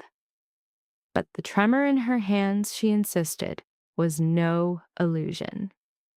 In a moment of raw truth, Adrian admitted his own fear had been just as suffocating. His voice fractured as he recalled watching her advance, certain he was about to witness her very existence erased. Her gaze met his in the low light, seeing a vulnerability in him she hadn't known was there. She noted that he hadn't tried to stop her. It was, he conceded, the only path forward. He confessed his whole life was a chess match, yet she had upended the board in a single move. But the game, she reminded him, was far from won. The shadow of Victor still loomed over them. But for now, Adrian insisted, her being alive was the only victory that counted. Claire lacked the energy to argue, to list the multitude of ways they were still trapped. His presence was an anchor in the storm. She softly asked what their next move was. He told her rest was her only priority. He would take her home in the morning, and after, he would handle the fallout. The implication of him doing it by himself was clear. It had to be that way, he said. But she rose, defiant. She was already immersed in this world, had been since the beginning. She faced him directly, her posture a challenge. She demanded he stop shielding her, stop deciding her fate. She needed the real strategy. The air grew thick with silence before he finally relented. He was going to contact Marcos. A cold dread coiled in her gut. She could barely form the question. To end the threat from Victor, he explained, he had to appeal to the man Victor answered to. She asked how, fearing the answer was a return to his old life. If that was the price, he confirmed, he would pay it. The idea was madness. He'd almost died escaping that life, a life he was now ready to reclaim. It was all, he said, to ensure her safety. She questioned if that was worth sacrificing his very being. His answer was a single, devastating word that closed the debate. A surge of frantic energy sent Claire pacing the room. This was not a sacrifice she had ever requested. He knew that. Then why, she demanded, was he so willing to destroy himself? He stood to meet her gaze. For 3 months, he explained, their conversations had been a lifeline, making him feel human beyond the wreckage of his past. He refused to let his history be the reason she was harmed. Even if it cost him everything, especially then. Claire could only stare at the man before her, the very architect of her fear and the one soul who made her feel whole. The paradox was nearly too much to bear. There had to be another way, she pleaded. There was no other option, he stated flatly. Then they would create one. Her voice was suddenly iron. He would not make this choice alone. She reminded him of his past as a strategist, a man who found leverage where none existed. She urged him to find something Marcos valued more than control, a prize for Victor that outshone his current obsession. She moved toward him, her entire being a dare. She told him he was more brilliant than he knew, and it was time he started acting like it. His eyes found hers, a flicker of something new in their depths. There was one possibility, he admitted, his voice a near whisper. She needed to know what it was. Marcos was losing a bitter turf war with a rival organization. If he could solve that problem, Adrian reasoned, his debt might be forgiven. It was a long shot. And with that, she knew what their path must be. But he warned her it wasn't simple. The rival crew was a different breed of monster, far more vicious than Victor. To fix the situation would require him to do things. He couldn't bring himself to say it. To become what? She pressed. To become the person he had fought so hard to leave behind. The meaning was unmistakable. A descent back into a world of pure, soul-crushing violence. She asked if there was any other option. Not one, he said, that would keep her safe. The impossible choice was no longer his alone, but hers. He could either sacrifice his future or resurrect the monster within. One path was oblivion, the other a faint hope of a life beyond this. Claire's voice cut through the despair. They would face this as one. Her resolve was absolute. He would not walk into that inferno by himself. He tried to refuse, but she reminded him of his own words, that she had changed the game. She pleaded with him to let her be his ally, not another problem to be managed. His gaze was unwavering, intense. He told her she couldn't comprehend what she was asking. She challenged him to make her understand, and for the next hour he painted a grim picture of the conflict, a brutal landscape of gang warfare, where betrayal was currency and violence the only language. He made it brutally clear that this plan would most likely be their end. With every word, she felt the last remnants of her former life fall away. The woman who existed before was gone, replaced by someone forged in chaos, someone who had looked into the void and refused to blink. When his dark tale concluded, her position was unchanged. He insisted she was not obligated to do this. But she was. The alternative, a life haunted by his ghost, was a fate she would not accept. Her eyes remained locked on his. They would solve the Marcos problem. They would eliminate the threat of Victor. And what came after? She let the thought hang between them. After, they would discover what was next. His hand found hers, a warm, solid presence. Was she certain? She had never been less certain of anything, she admitted, but she was moving forward regardless.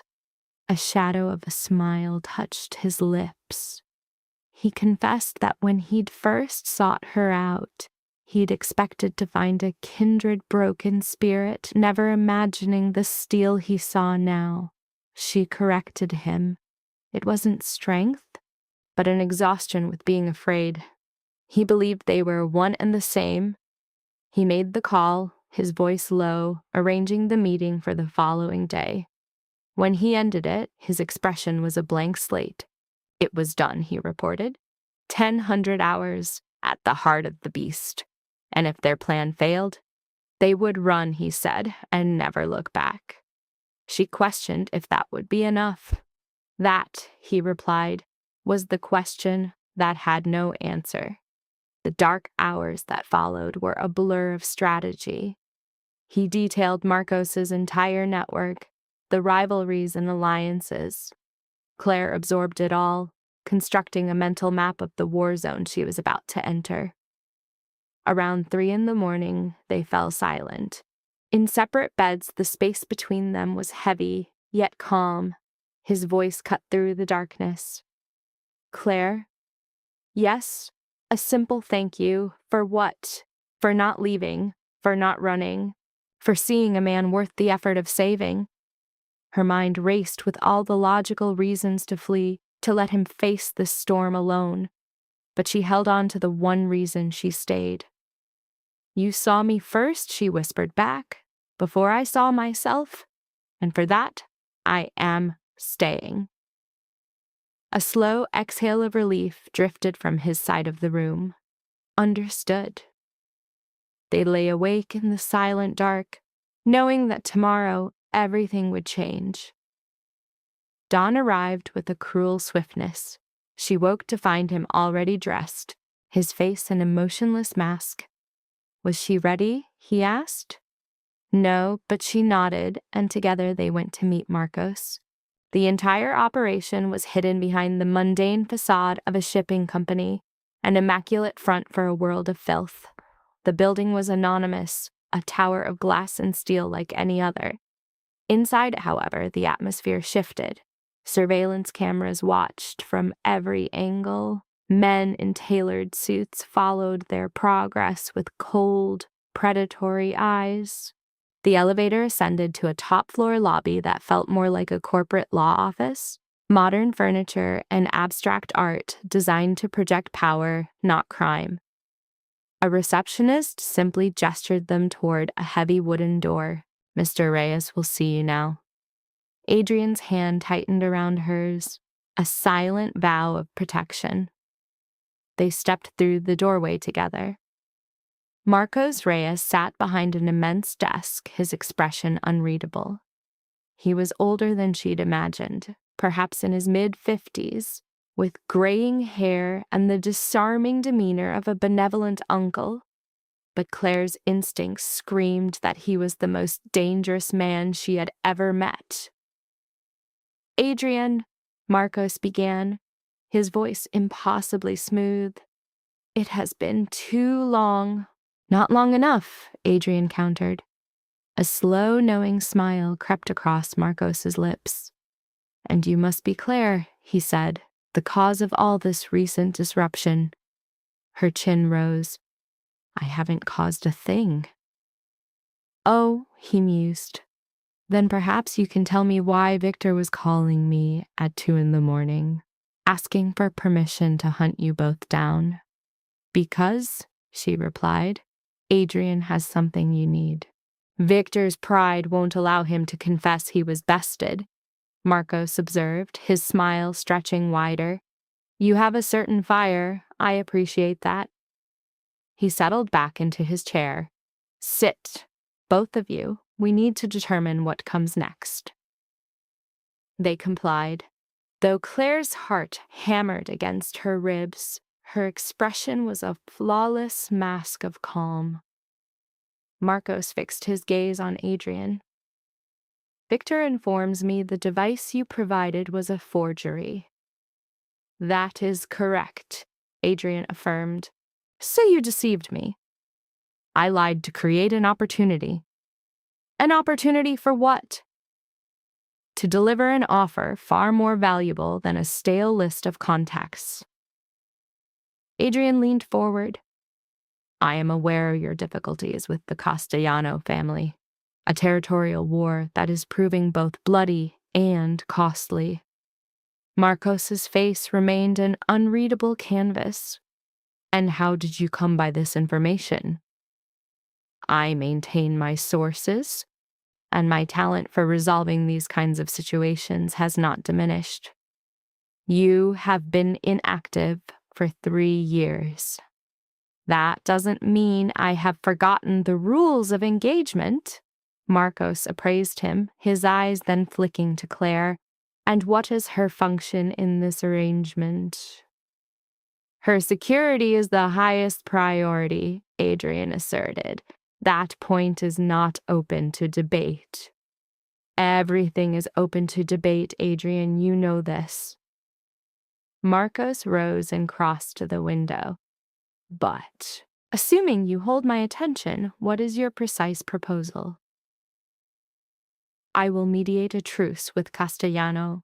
I will halt the violence. I will convince him to cede your territory peacefully. And if you fail, then I will conclude the matter through other means. Clarify what you mean by conclude it.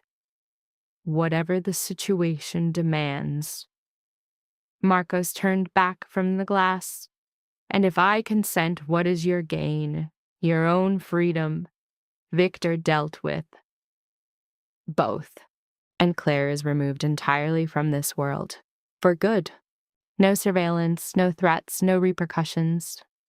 That is a high price for a single negotiation. I am offering you a diplomatic end to a protracted, expensive war.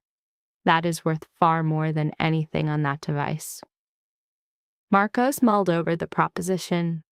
The silence in the room was a tangible, suffocating weight. Claire felt as if she could not draw a breath. Finally, with a slow and deliberate nod, Marcos gave his assent. Done. You resolve my Castellano problem, and your ledger is wiped clean. You, Victor, this entire affair.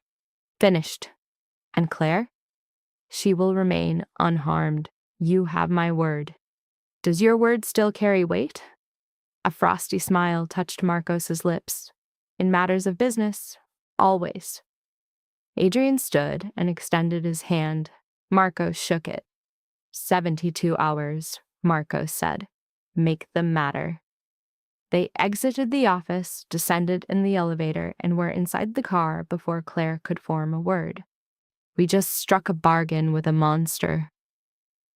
Yes, Adrian said softly, we did. The 72-hour clock began the instant they stepped from Marcos's tower. Adrian drove them to a shabby diner across town, the sort of place with cracked vinyl seats and coffee that tasted of rust. It was a place for contemplation. Adrian always insisted his mind was sharpest when surrounded by imperfection. Claire simply stirred her cup. So, how on earth do we broker a peace accord between two warring crime families? With the utmost care. Adrian retrieved his phone, scrolling through contacts from a life he had abandoned. First, I must discover what Castellano truly desires.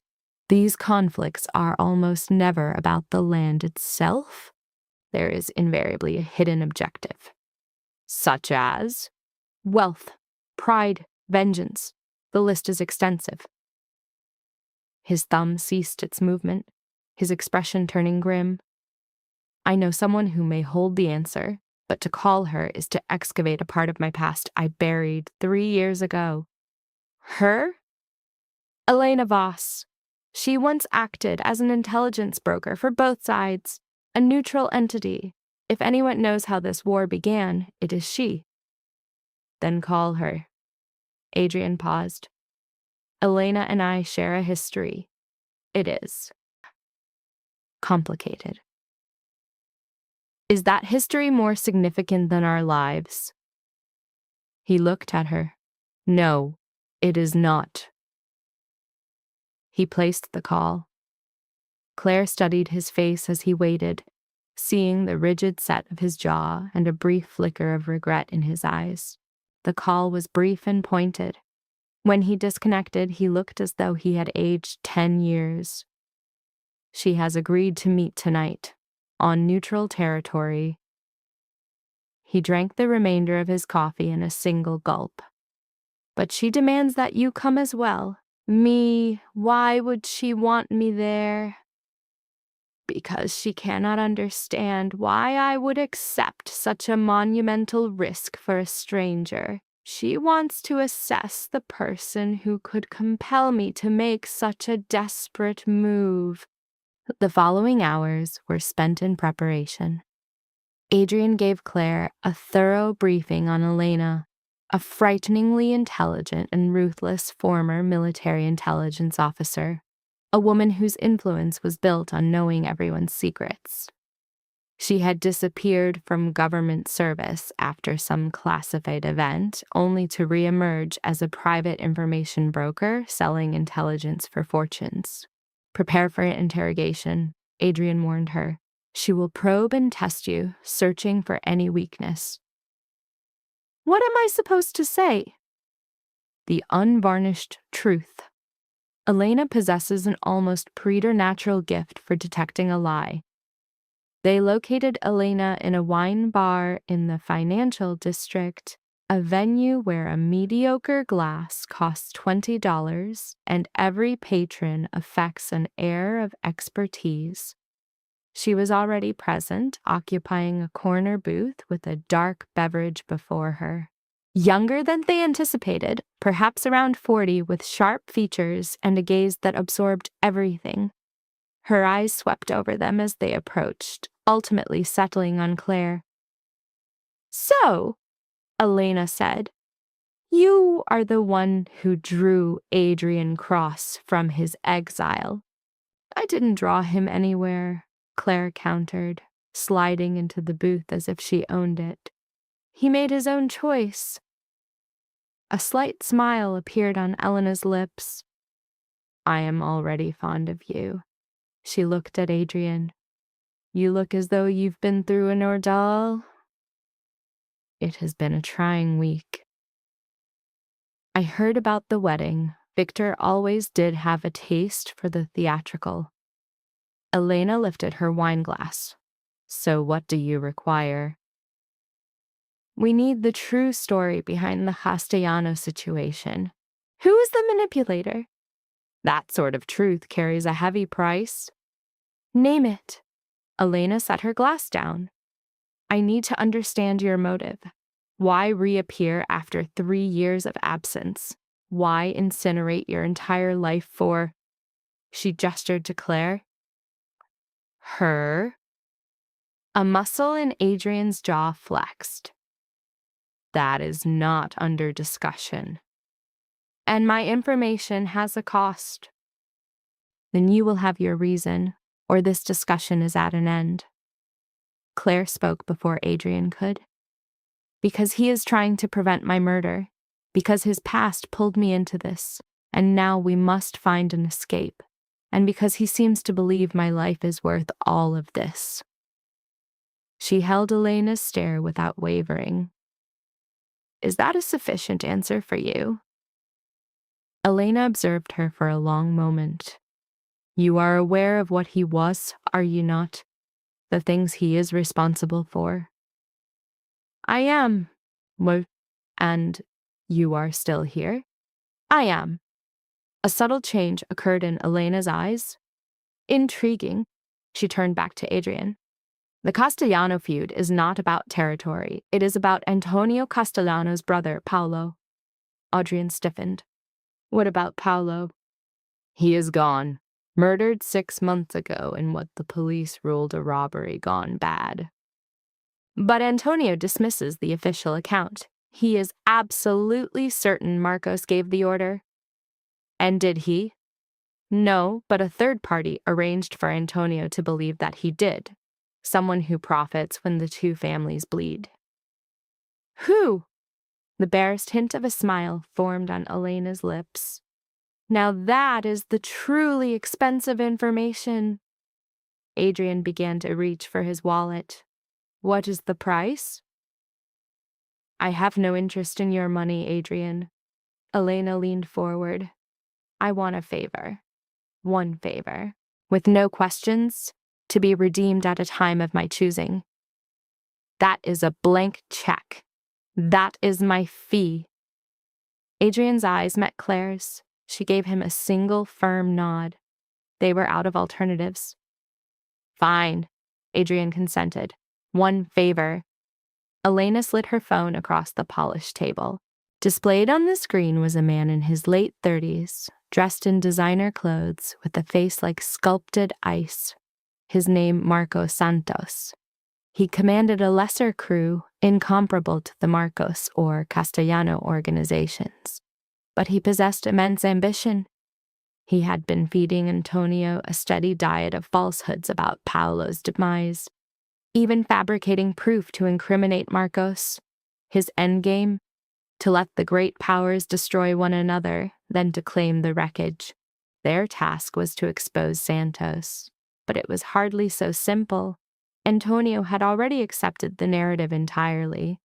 It would take an undeniable, ironclad piece of evidence to alter his conviction, and Santos was a phantom who left no footprints. Then Claire interjected. What if we simply spoke to Antonio, convinced him he's being manipulated? A foolish idea. Antonio was so lost in his own paranoia he trusted no one, least of all a former soldier of Marco's like Adrian. Elena merely glanced at Adrian. He would kill you without hesitation. Claire countered. Very well, we will not approach him directly. We will go through someone he trusts. At this, Elena's expression became one of intrigue, like a researcher observing a novel specimen. And who would that be? Paolo's widow, if she is still part of the equation. A smirk spread across Elena's lips. It was an audacious gambit. Oh, Maria Castellano is alive, and she is the only one to whom Antonio will listen, but getting to her, that is another impossibility entirely. She is watched 24 hours a day. Adrian cut in. Can you secure us a meeting? Elena feigned deliberation. I could, but it would only deepen your obligation to me. Then her tone shifted. No, this one will be a courtesy, considerate, professional interest. I wish to see if you two can actually accomplish something so absurd. She finished her wine and stood. I will make contact with Maria. If she consents, you will receive the call. Until that moment, disappear. Santos has his hunters scouring the entire city for you. After she spoke, she was gone, leaving Claire and Adrian adrift in the ringing silence. Another debt we owe to Elena Voss, Adrian murmured, and you know the price for that favor will be high. We will handle that when the time comes, Claire replied, her gaze fixed on his face. Do you believe Maria will truly meet with us? I have no idea. The last information I saw on her described a woman running on nothing but grief and fury. And a person like that, they are an unpredictable storm. They departed the bar and returned to their sanctuary. And so the wait began, a particularly cruel form of torture. Sleep eluded Claire, her nerves worn to threads. Every groan of the floorboards was a threat, every car a potential attack. Then, near the stroke of midnight, Adrian's phone vibrated. He reads the message, and his gaze locks with Claire's. Maria is in, tomorrow afternoon, a church in Little Italy. A church. It is neutral territory, no weapons permitted. Elena will be present to act as a mediator. Claire absorbed it all. Understood. So our task is to convince a grieving widow that her husband's murder is merely a strategic move in a mob conflict. Simple. A faint smirk touched Adrian's lips. Nothing about this is simple. They arrived at 2 p.m. the following day. The building was ancient, erected in the early 1900s with light filtering through stained glass windows and the scent of old incense hanging in the air. Elena was waiting for them on the steps. She is inside, Elena informed them, in the front pew, and she is not by herself. She came with her brother-in-law, Antonio. Adrian let loose a quiet curse. You said she would be alone. I said I would secure the meeting. I never claimed I could control the guest list. Elena shrugged, completely untroubled. Think of it as a 2-for-1 opportunity. If you persuade her, you gain him as well. They passed through the enormous doors.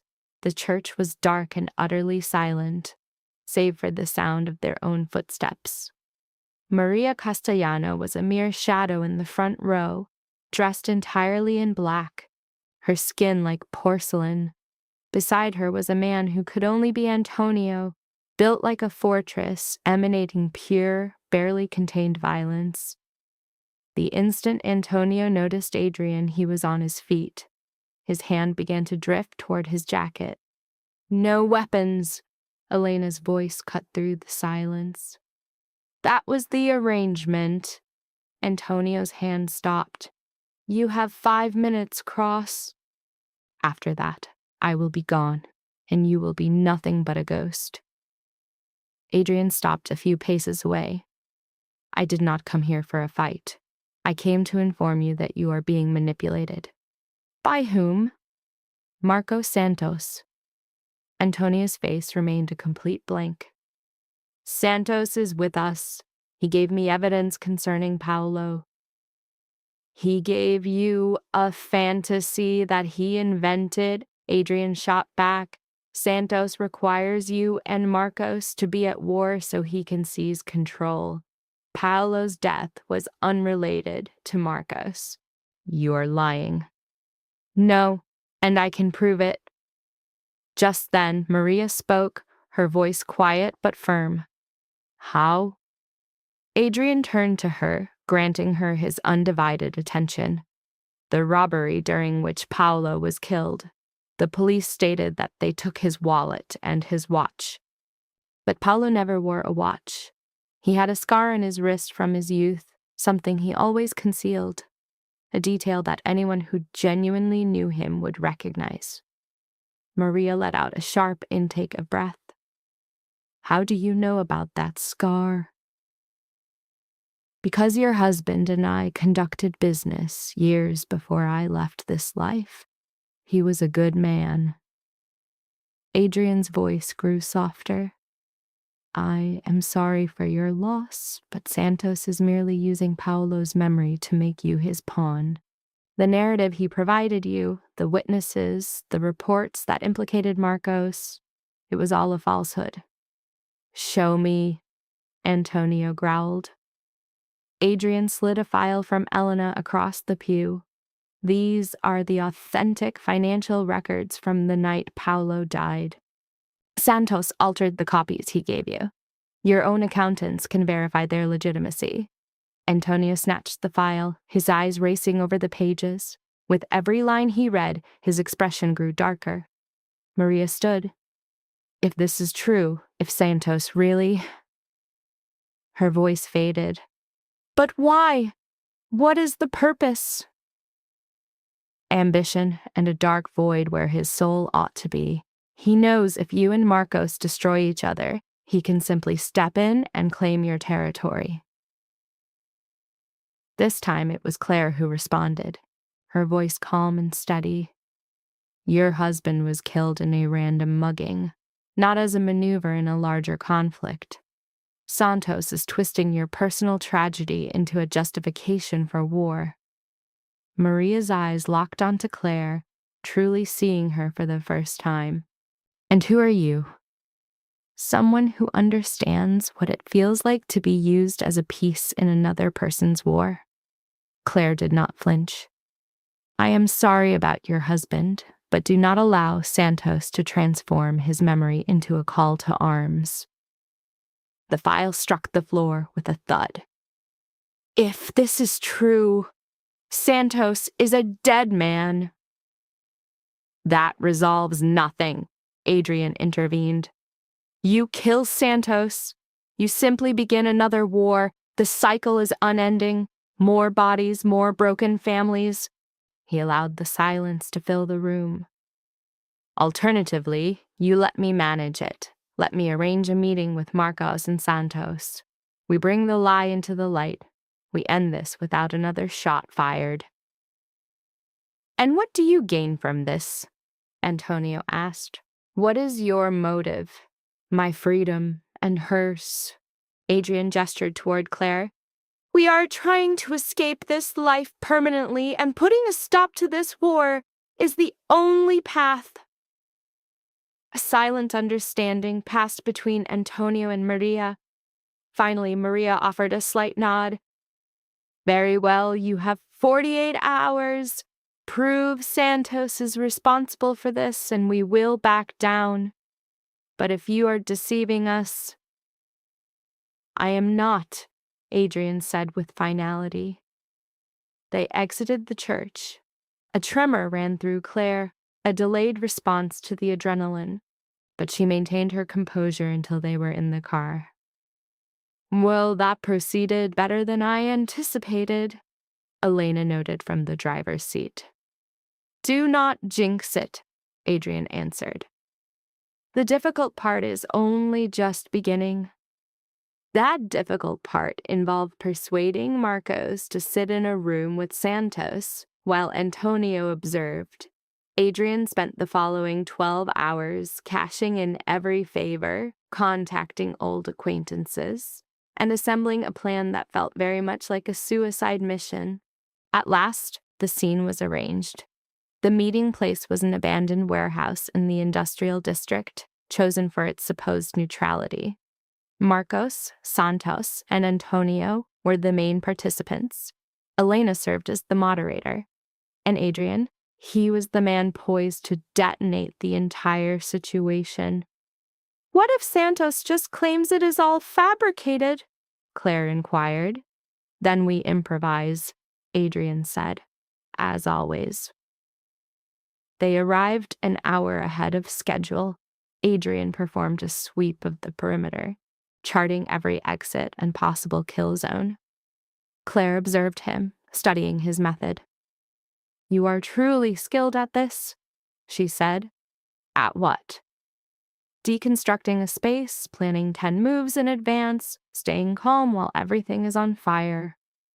Adrian paused his patrol. I have had extensive practice. Do you ever miss it? The life you abandoned? A long, heavy silence hung in the air. Occasionally, not the violence, not the constant vigilance, but the clarity, knowing precisely who I was and what I needed to do. His eyes met hers.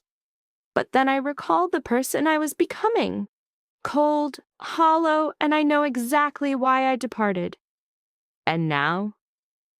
Now I exist in limbo, not the man I once was, but not the man I wish to be either, simply trying to survive to the next day.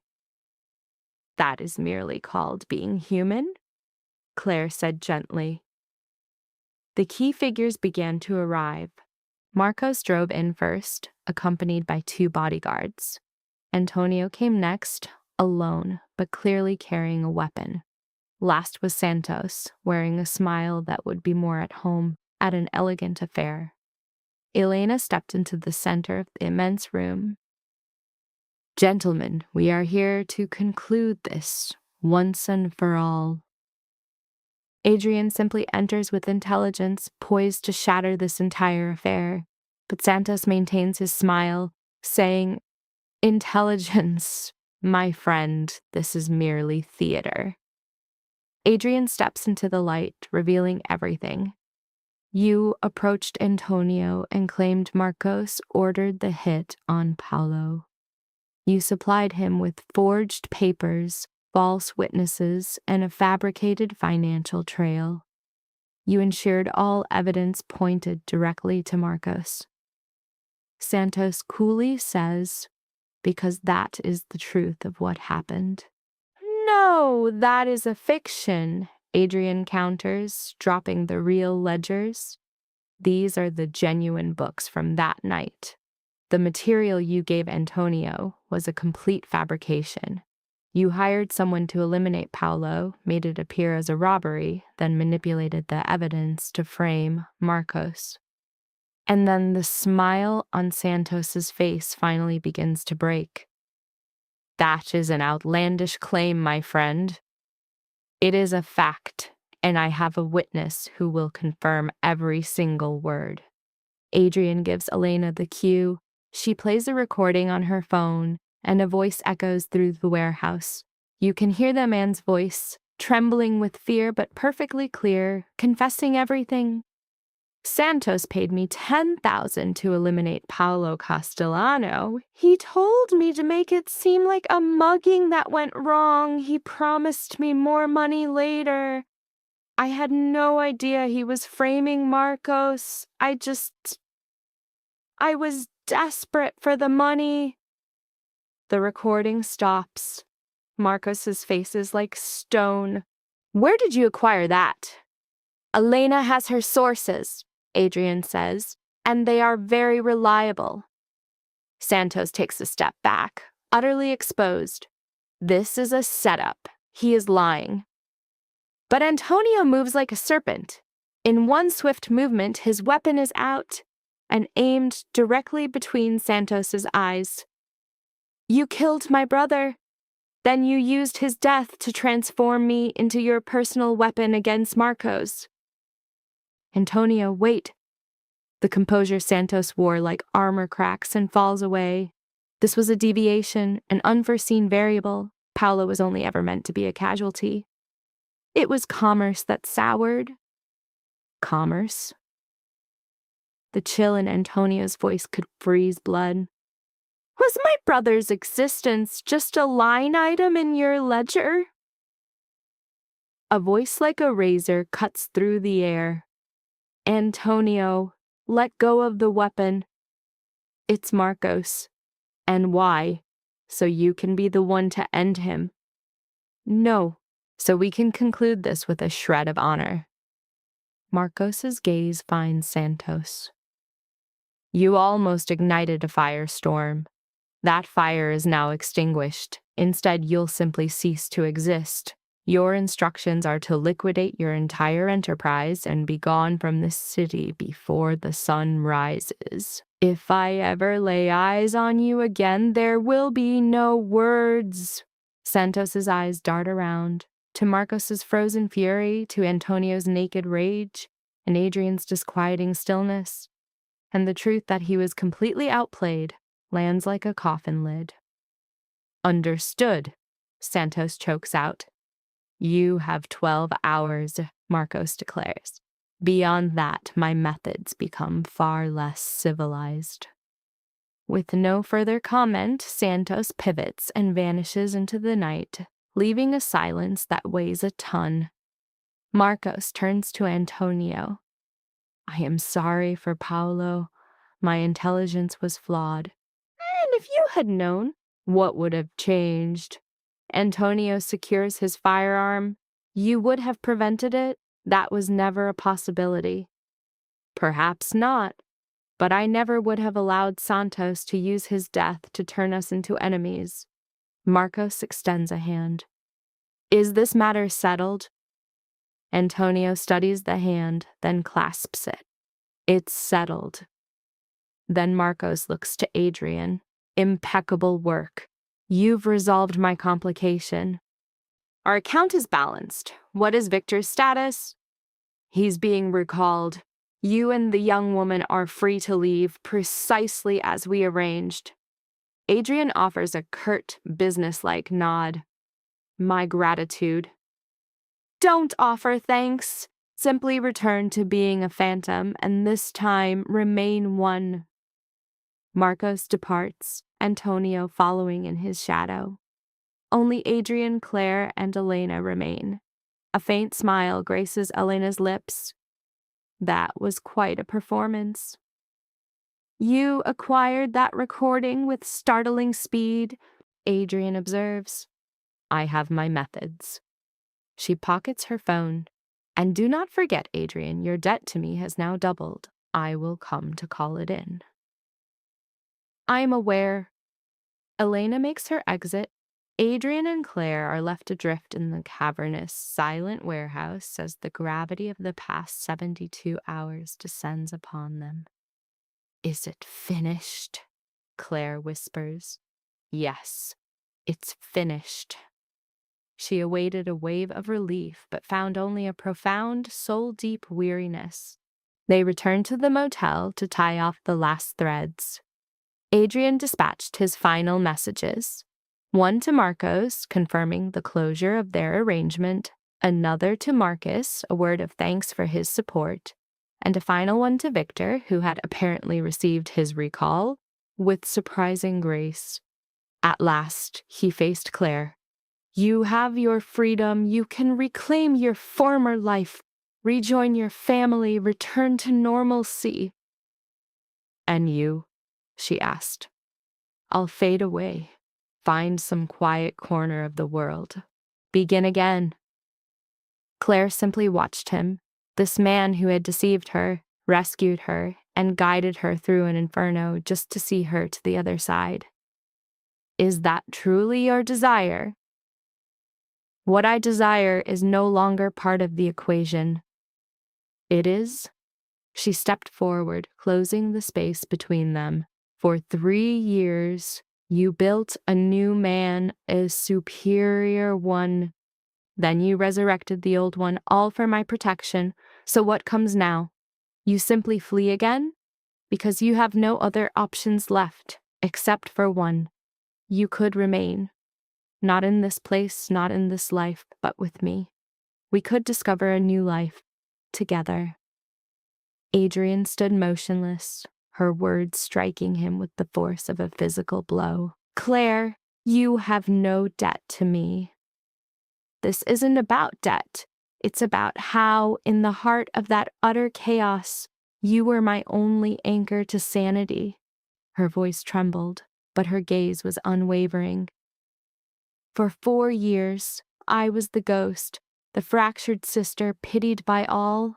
But you saw me. You made me feel tangible. So yes, it began with a falsehood. You were a fugitive, but it transformed into something more, and I am not prepared to let that go. The fortress Adrian had erected around his heart began to crumble, the truth stark in his eyes. You are worthy of someone with a less tarnished history. Perhaps, but I am the one who makes that choice, and in this moment, I am choosing you as a risk worth taking. He erased the last inch of distance between them. His hand rose to her face, his touch so gentle it belied the violence it knew.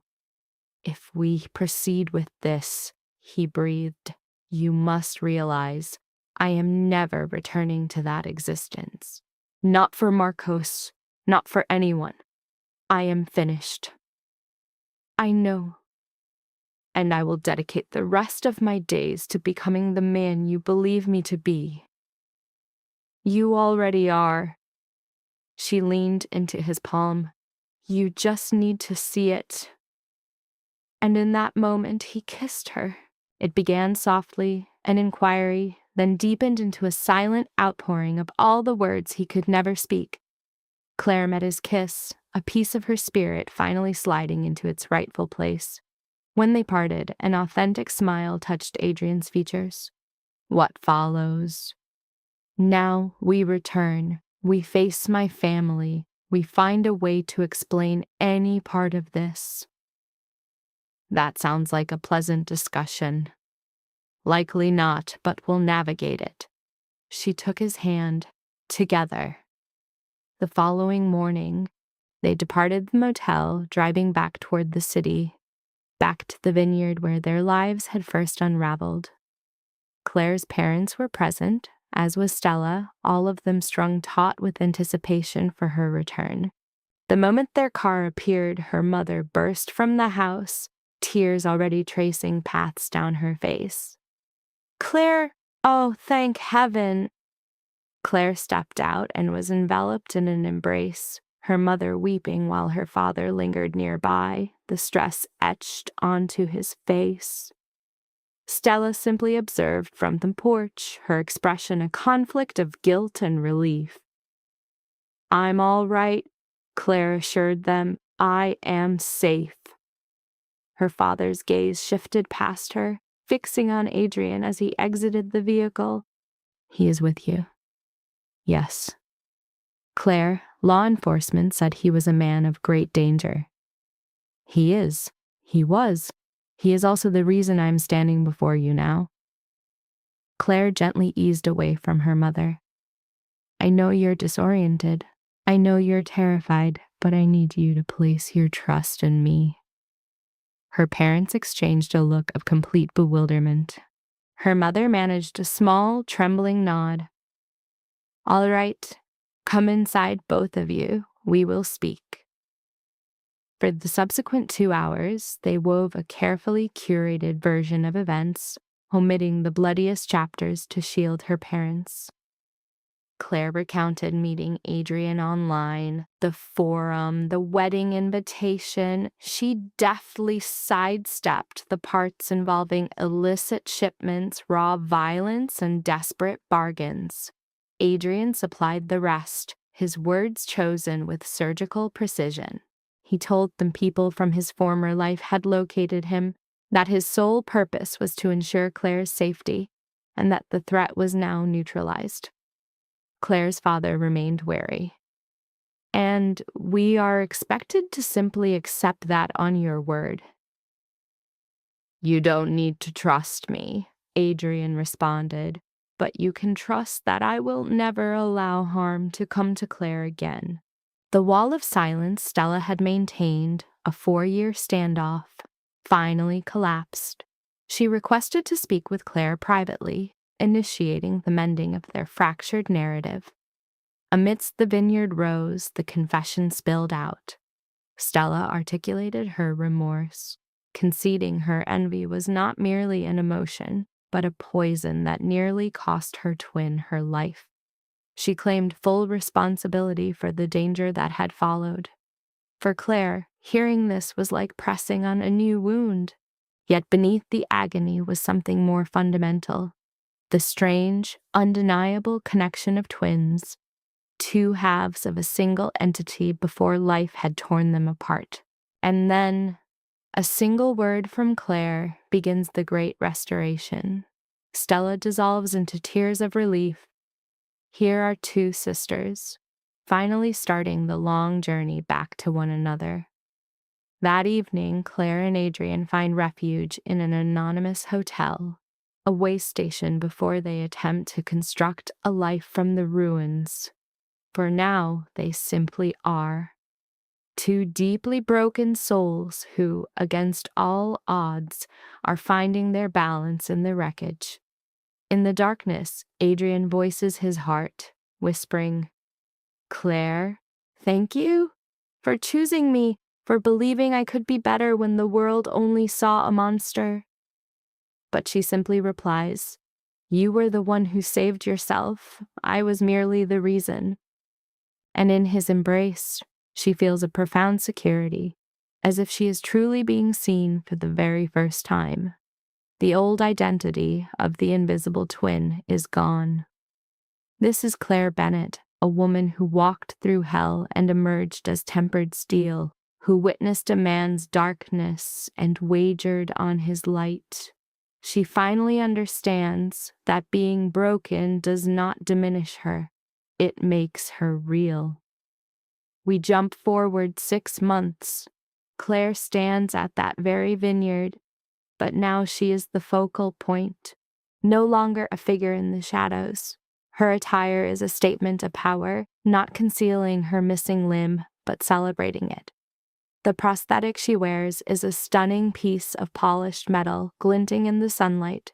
The entire cohort is there to witness it.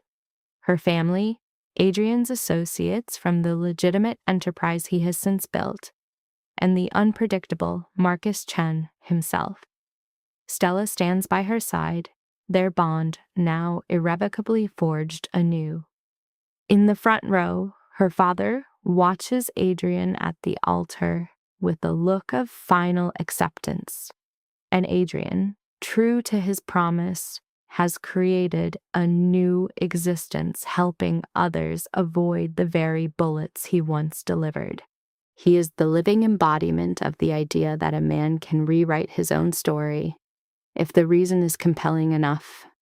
The ceremony was brief, devoid of flowery promises, just two souls who found each other in darkness and pledged to walk toward the light. After they are bound, Adrian gives her a look that erases the entire world. Claire returns it, both fully aware of the crucible that forged their connection. Later, at the reception, her mother pulls her aside for a quiet check-in, and Claire pauses to reflect. Her gaze finds Adrian across the lawn, a man who finally appears at peace with his past, and she affirms her happiness. When her mother inquires about the trauma, she speaks the whole truth: the fear, the violence, the impossible choices, and the astonishing strength she discovered. She says it was because of what she endured, not in spite of it. Model. For 4 years, she had wrapped herself in shadows, believing anonymity was safety, yet it was an existence of hollow pain. It is a strange cruelty of life that the forces that shatter a soul are the very ones that reveal its true strength. Her mother's embrace was a silent acknowledgement of the warrior who had emerged from the ruins. Her true turning point arrived when she refused to let others define her value. The celebration unfolded, a perfect portrait of peace. Before a specter from Adrian's past, Ellen of Las materialized from the ether. An envelope slid into his hand. The first request, she murmured. A tremor of ice shot through him, the dormant killer reawakening in an instant. Just one consultation, a single meeting. Her congratulations were a hollow gesture, her eyes dispassionately dissecting them both. And then, as if she were never there, the woman vanished. So, is she a threat? Claire asked. Perhaps, Adrian conceded, but it is a threat we will face by our own rules now. Together, always. As the festivities waned, they found solace in a secluded corner of the grounds, the same soil where 6 months prior Claire's world had fractured into a panic. There is a painful poetry to this, isn't there? Claire reflected.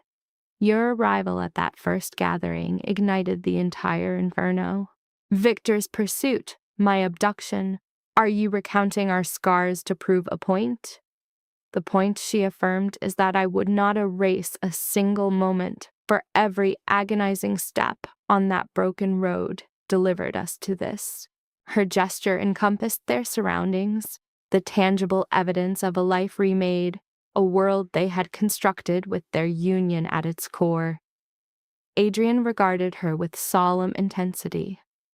The resilience of your spirit is truly profound. I am merely someone who grew weary of being invisible. No, he countered, his voice firm. You are someone who chose to exist, fully aware of the peril it invited. That requires a bravery most cannot comprehend. Claire held his gaze. Your choice to embrace peace over violence demanded its own immense courage. They stood in the fading echoes of the night, 2 fractured spirits who had made a conscious vow to choose love over the tyranny of their own demons. The twin who was cast aside, and the assassin who was the first to truly recognize her soul. This was no fairy tale ending. It was something far more potent, a truth that was imperfect, arduous, and forged in fire. It was an equilibrium they had carved out from the very heart of Bedlam, and in that it found its sacred authenticity.